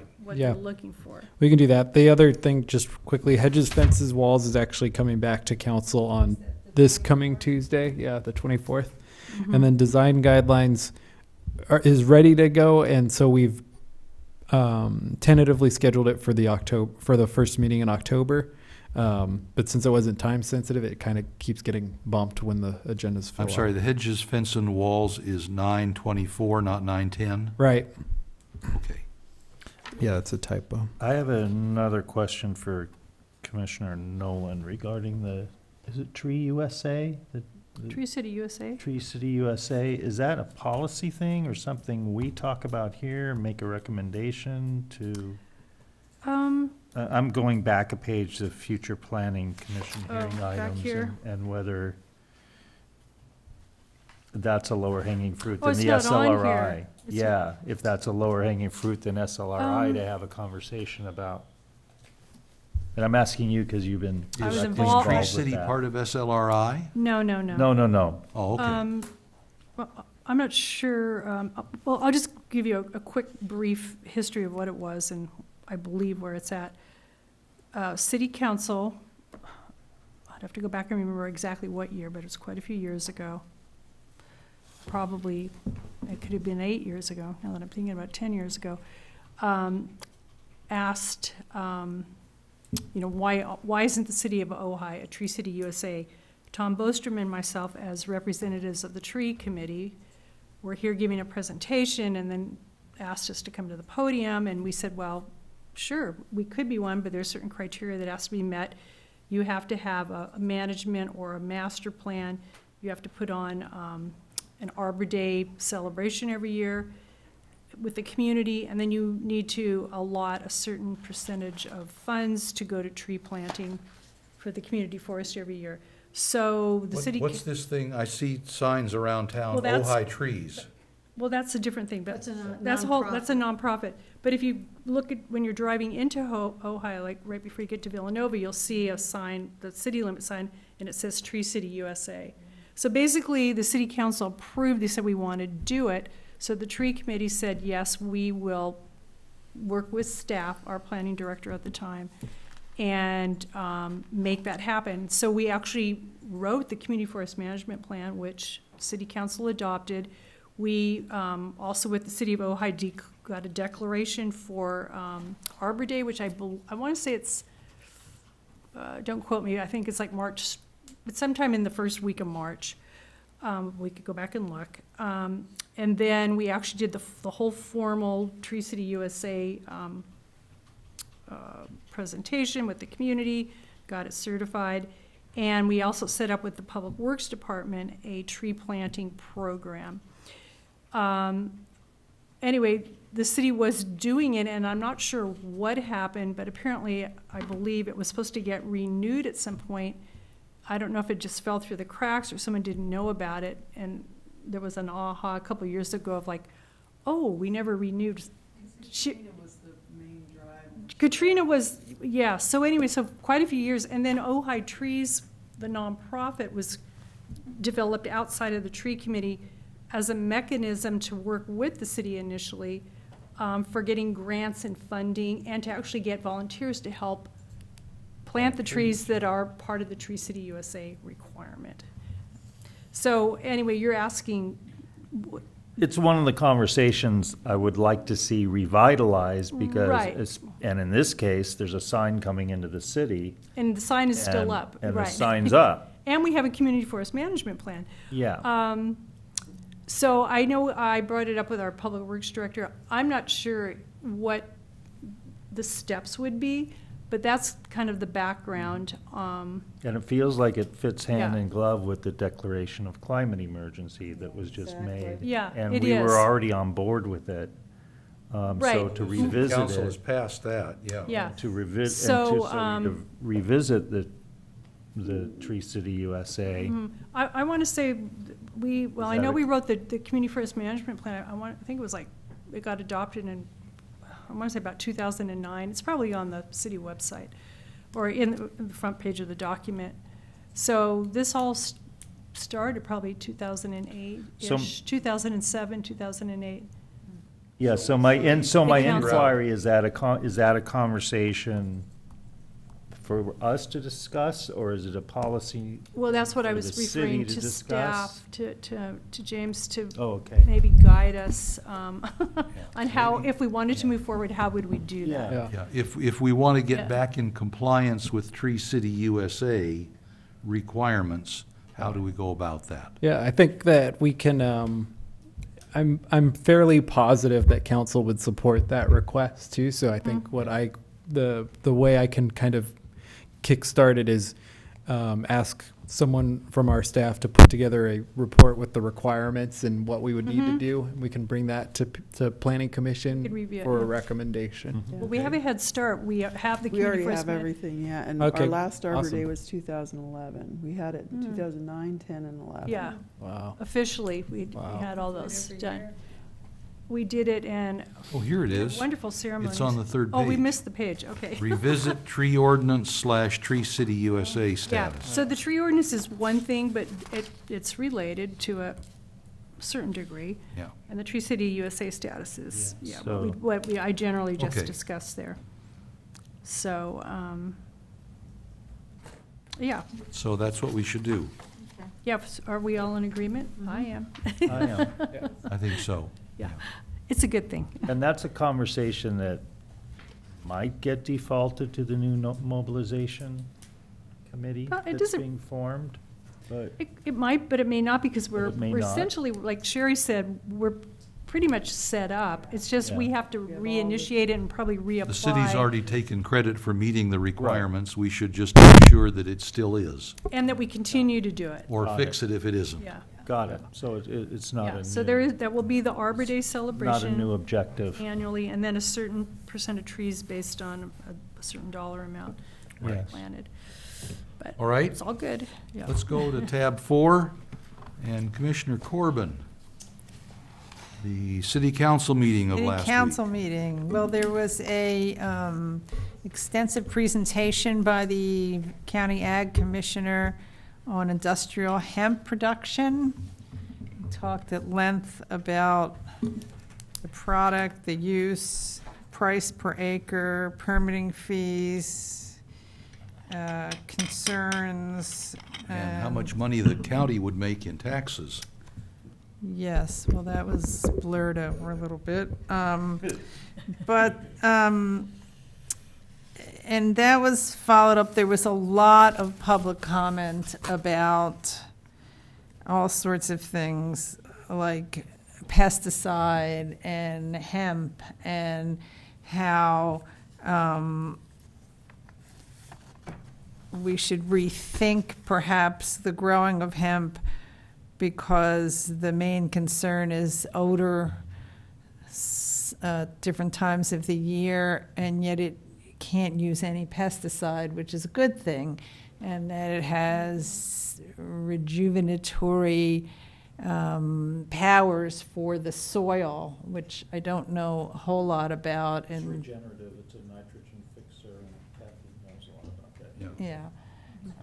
But it's an annual crop. And it's an annual crop, but that doesn't matter. It still can do all those things as an annual crop. It's And not like having an orchard. yes, The hemp plants don't stay there from year to that's year. And correct. sometimes You they're would grown have to in a replant it greenhouse. every year. That's correct. And there were some interesting things, one person recommended that perhaps, I guess, the possibility of interspersing it with other crops as a natural bug deterrent, which I don't know, I'm sure Long A as there's. you're not polycrop type. As Yeah. long as you're not spraying the other crops. Exactly. So there was a lot of interesting conversation about that in the public comment. The city council, as was discussed, declared that they wanted to set up a climate emergency committee, not a commission, but a committee, so it would be less formal, get it started, get 5 to 7 people. They recommended that each city council member recommends a person, and they put this together so that they can set up a mission statement and at least get the ball moving.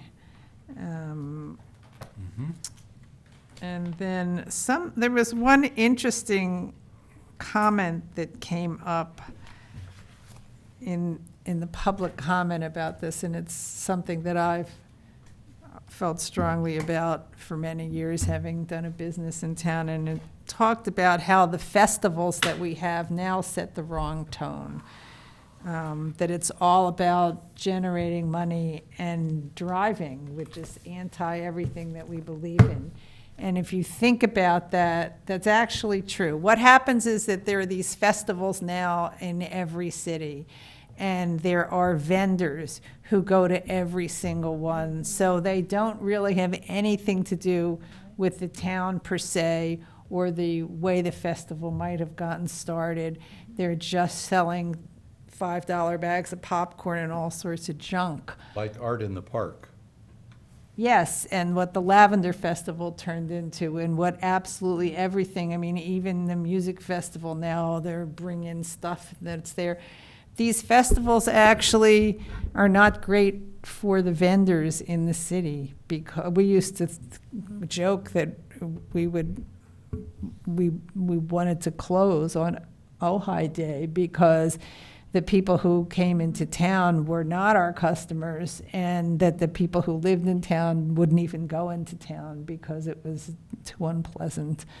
And I think it's a shame that that's kind of what it's come to, that, you know, I know each one of these vendors pays a fee to the city, and that probably raises some money, but in terms of having a town that has a unique character, that goes against every single thing that we believe in, I think. And that's a declaration of climate emergency. And exactly. When all these cars coming in. Exactly. That's exactly right. And so I thought it was an interesting comment and one that resonated with me, so I wanted to mention it. And then the other thing that they talked about at the end of the meeting was about different fees, raising different fees, tennis court fee. There was an interesting discussion about increasing the parcel tax to raise money for the library, and how the library needs money not just for the facility and the books, but for the exterior of the library, how the library has such a prominent site in town and it's kind of an eyesore. And, you know, that like desolate little green space on the outside with the wall around it. And so there was some talk about that, and I don't know, it would be wonderful to plan a festival, I'm thinking, to raise money for the library. I mean, I love the library, and I think it would be great if our library was a little less dismal looking. I was surprised to hear that the city is already putting up over $100,000 a year to support the local Understandable. library. Yes. And the county, I think, is matching it, but asking the city to increase its contribution. Right. Well, that's what, it's a little complicated and confusing because it's, the money we put in is from the parcel tax. So the county's view is that the city doesn't really dig into our own pockets to support the library. And so they're kind of asking us to start doing that. In addition to the parcel tax? Right, and I was going to say, which my view is that the parcel tax is city residents digging into their pocket and Right. supporting the library. So we have a little bit of a disagreement on that. We're going to meet with them in the next couple of weeks, but we all agree that the library needs more funding, but I think we and the library kind of disagree on how, Do it. what the best way to do that is. Right. I think that one of the library's concerns was if they didn't have enough time to promote this, that if they put it on the ballot, it wouldn't pass. Right. I think they have a concern that, you know, that the public would think that they're asking for more money, and so they want to be cautious with how they want to message that, and I understand that, but it's also the point I have to make as city manager here is we have a $50,000 deficit this year, so more people coming and asking for more money is not the best situation for Don't us want right too now. much Right. of that in any one year. Exactly. Just a quick question, because I do live out of the city limit, and I do pay the library parcel tax. How do they determine, is it like, say then, Oakview and the Ojai, well, Oakview has its own library though. Maybe they don't even include Oakview. I was just wondering how they determined, the It's a area. county library system. It is, Yeah. right. And then I was just curious, Yeah.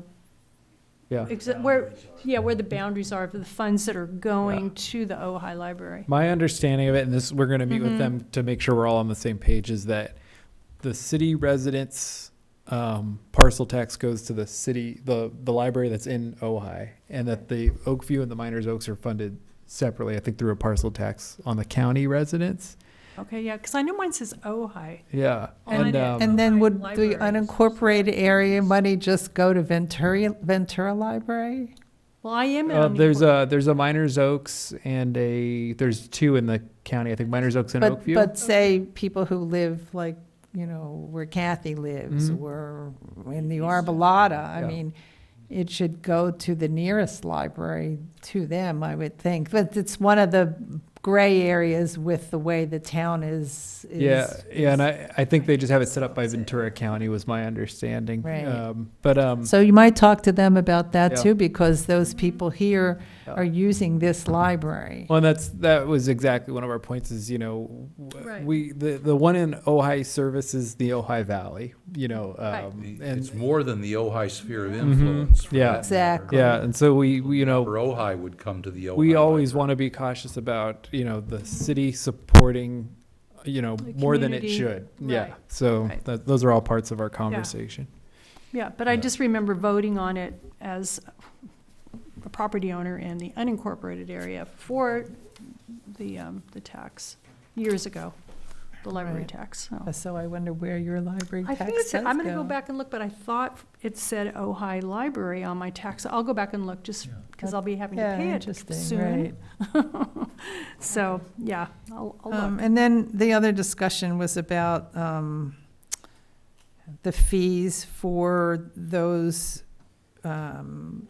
businesses, restaurants that use public right-of-way as their outdoor dining area. And so there was discussion about that, how other towns do it, and whether we needed to increase that fee as well. And And the staff report said there were 4 licenses issued this year. correct. But I think we all know as we travel around the town that there are more than 4 dining establishments Supposedly, the rest that are of them. using the sidewalk. Well, supposedly that's private property, so it's part of their setback area, but the only ones that are actually using the city property are those 4. Yeah, I thought I heard Greg Grant say something to the effect that Rainbow Bridge owns their sidewalk on Matilaha. Perhaps, and the same with the coffee roaster, right? We've had I a few don't- people dispute that recently, so I think he's planning Yeah. to go out and measure it. Ojai Roasting Company, I think, is the same way. Yeah. And, well, it used to be Giorgio's down the other end. Pub too, Yeah, they have tables out there. yeah, but it's like, it is They interesting may be 'cause outside the city I limits. always forget the numbers, but No? my understanding is it's like 50 feet from the center line, Right. and Right, it says 25 feet on each way. Okay. So he said at some point, somebody went out and measured, and the Rainbow Bridge one in Oh. particular, that it was past the 25-foot mark. But it is funky. I mean, it looks like it's on the sidewalk. Yeah, Right. a few of those too. So, right. so I think he's going to go back out and measure. I do like outdoor dining. I love seeing it. I just feel like it makes our town more vibrant. Yes, having it. absolutely, absolutely. I mean, not that we're agree. saying we're against it. I just had to say that I do.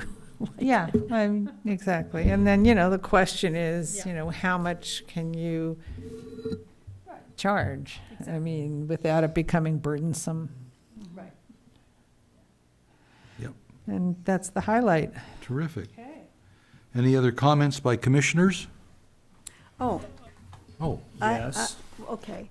I'll just make it brief, but I thought maybe it would be good to add something where we revisit projects that have been approved and are out there, and we critique projects for learning, if that's possible. I mean, it's after the fact, and it's just a way of learning. So I have some projects in mind. That's really interesting. I like that. But I just thought it might be nice, just do it once in a while, 4 times a year or something, maybe just a short thing where we bring up projects that we would like to make comments on. I think it would be okay. We're not talking about reopening the project. Yeah, we don't want to get anywhere near Or- double jeopardy, even though it's No, not. or hauling them back in. No, I'm just saying, reviewing how they were, the overall, the end product. Was it successful, not successful? Are there ways to think about improving how we would, do a project like that next time? How far back would you go?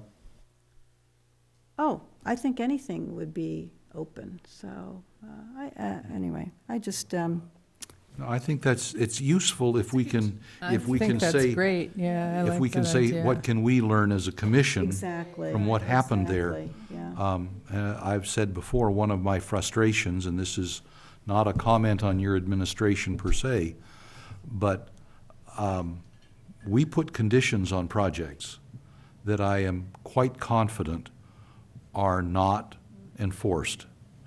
And that is an area that I would like to see covered if we're going to look at old projects. I'm game for that. Yeah. I'm open I mean, to, I don't really want it, I wasn't thinking of it as being a negative thing, but just, we could do a we way could to do like a learn. master list and then, rather than do them all at once, Yeah. insert them every now and then. yeah, good on the idea. We could agenda. all go and take a look at maybe things we wanted to talk about, Right. and, yeah. Go back 5 or 6 years and make a list of the cases that we've actually decided, DRPs or CUPs. That shouldn't be too hard to compile.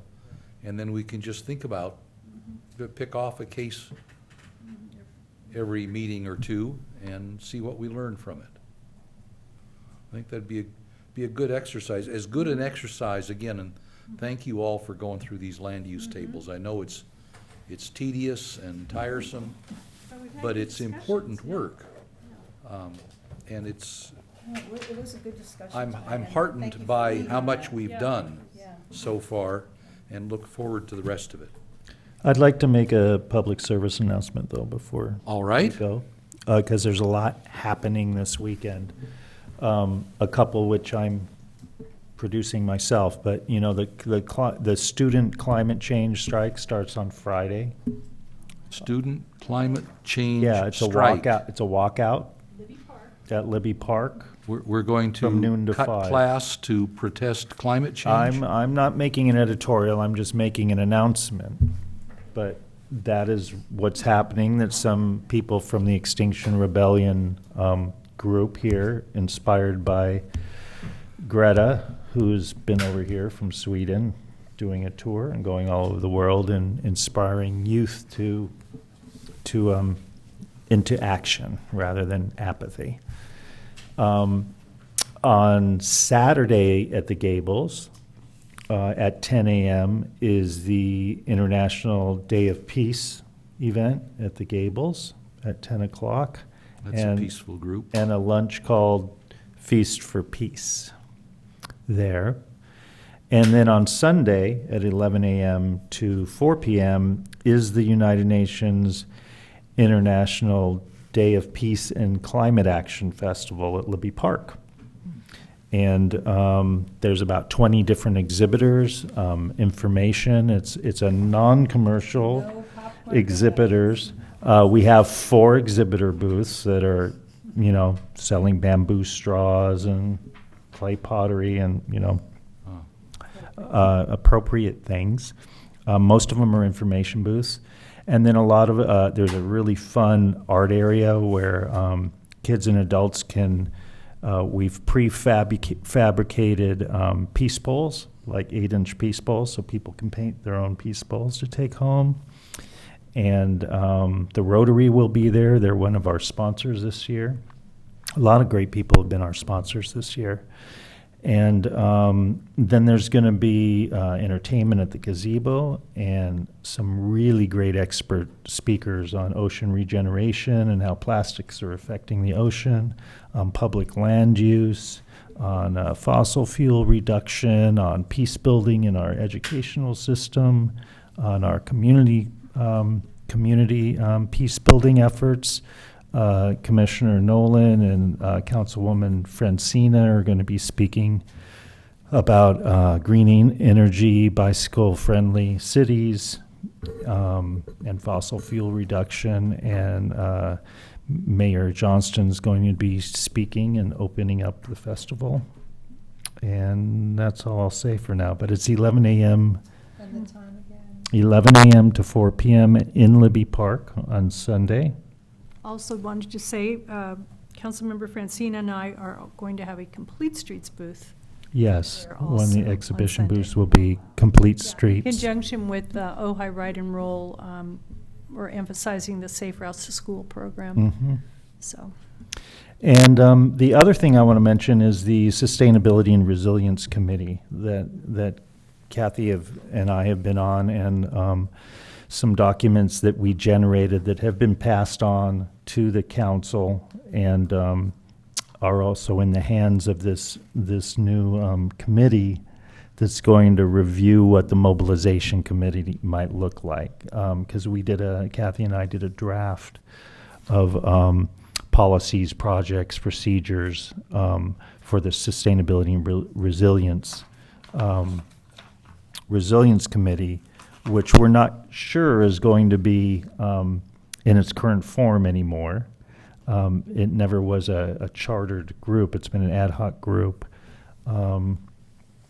But we've done a lot of footwork and boots on the ground and roadmaps for it already. So hopefully that'll be absorbed in a conscious way and not left by the wayside.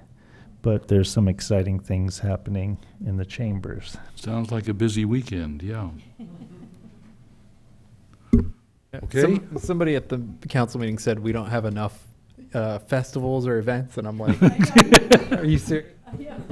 Well, this weekend especially. Yeah. You know, the Land Conservancy is doing the Mountain Film Festival on Saturday night, simultaneously at Libby Bowl. There's the Topa Mountain Music Festival, which is a cancer fundraiser. And then then the Peace Day events all weekend. So this particular weekend, I would say there's 6 events going on, but that's rare. Yeah. All right. Well, thank you to all. If there's anybody out there watching, we're adjourning the meeting.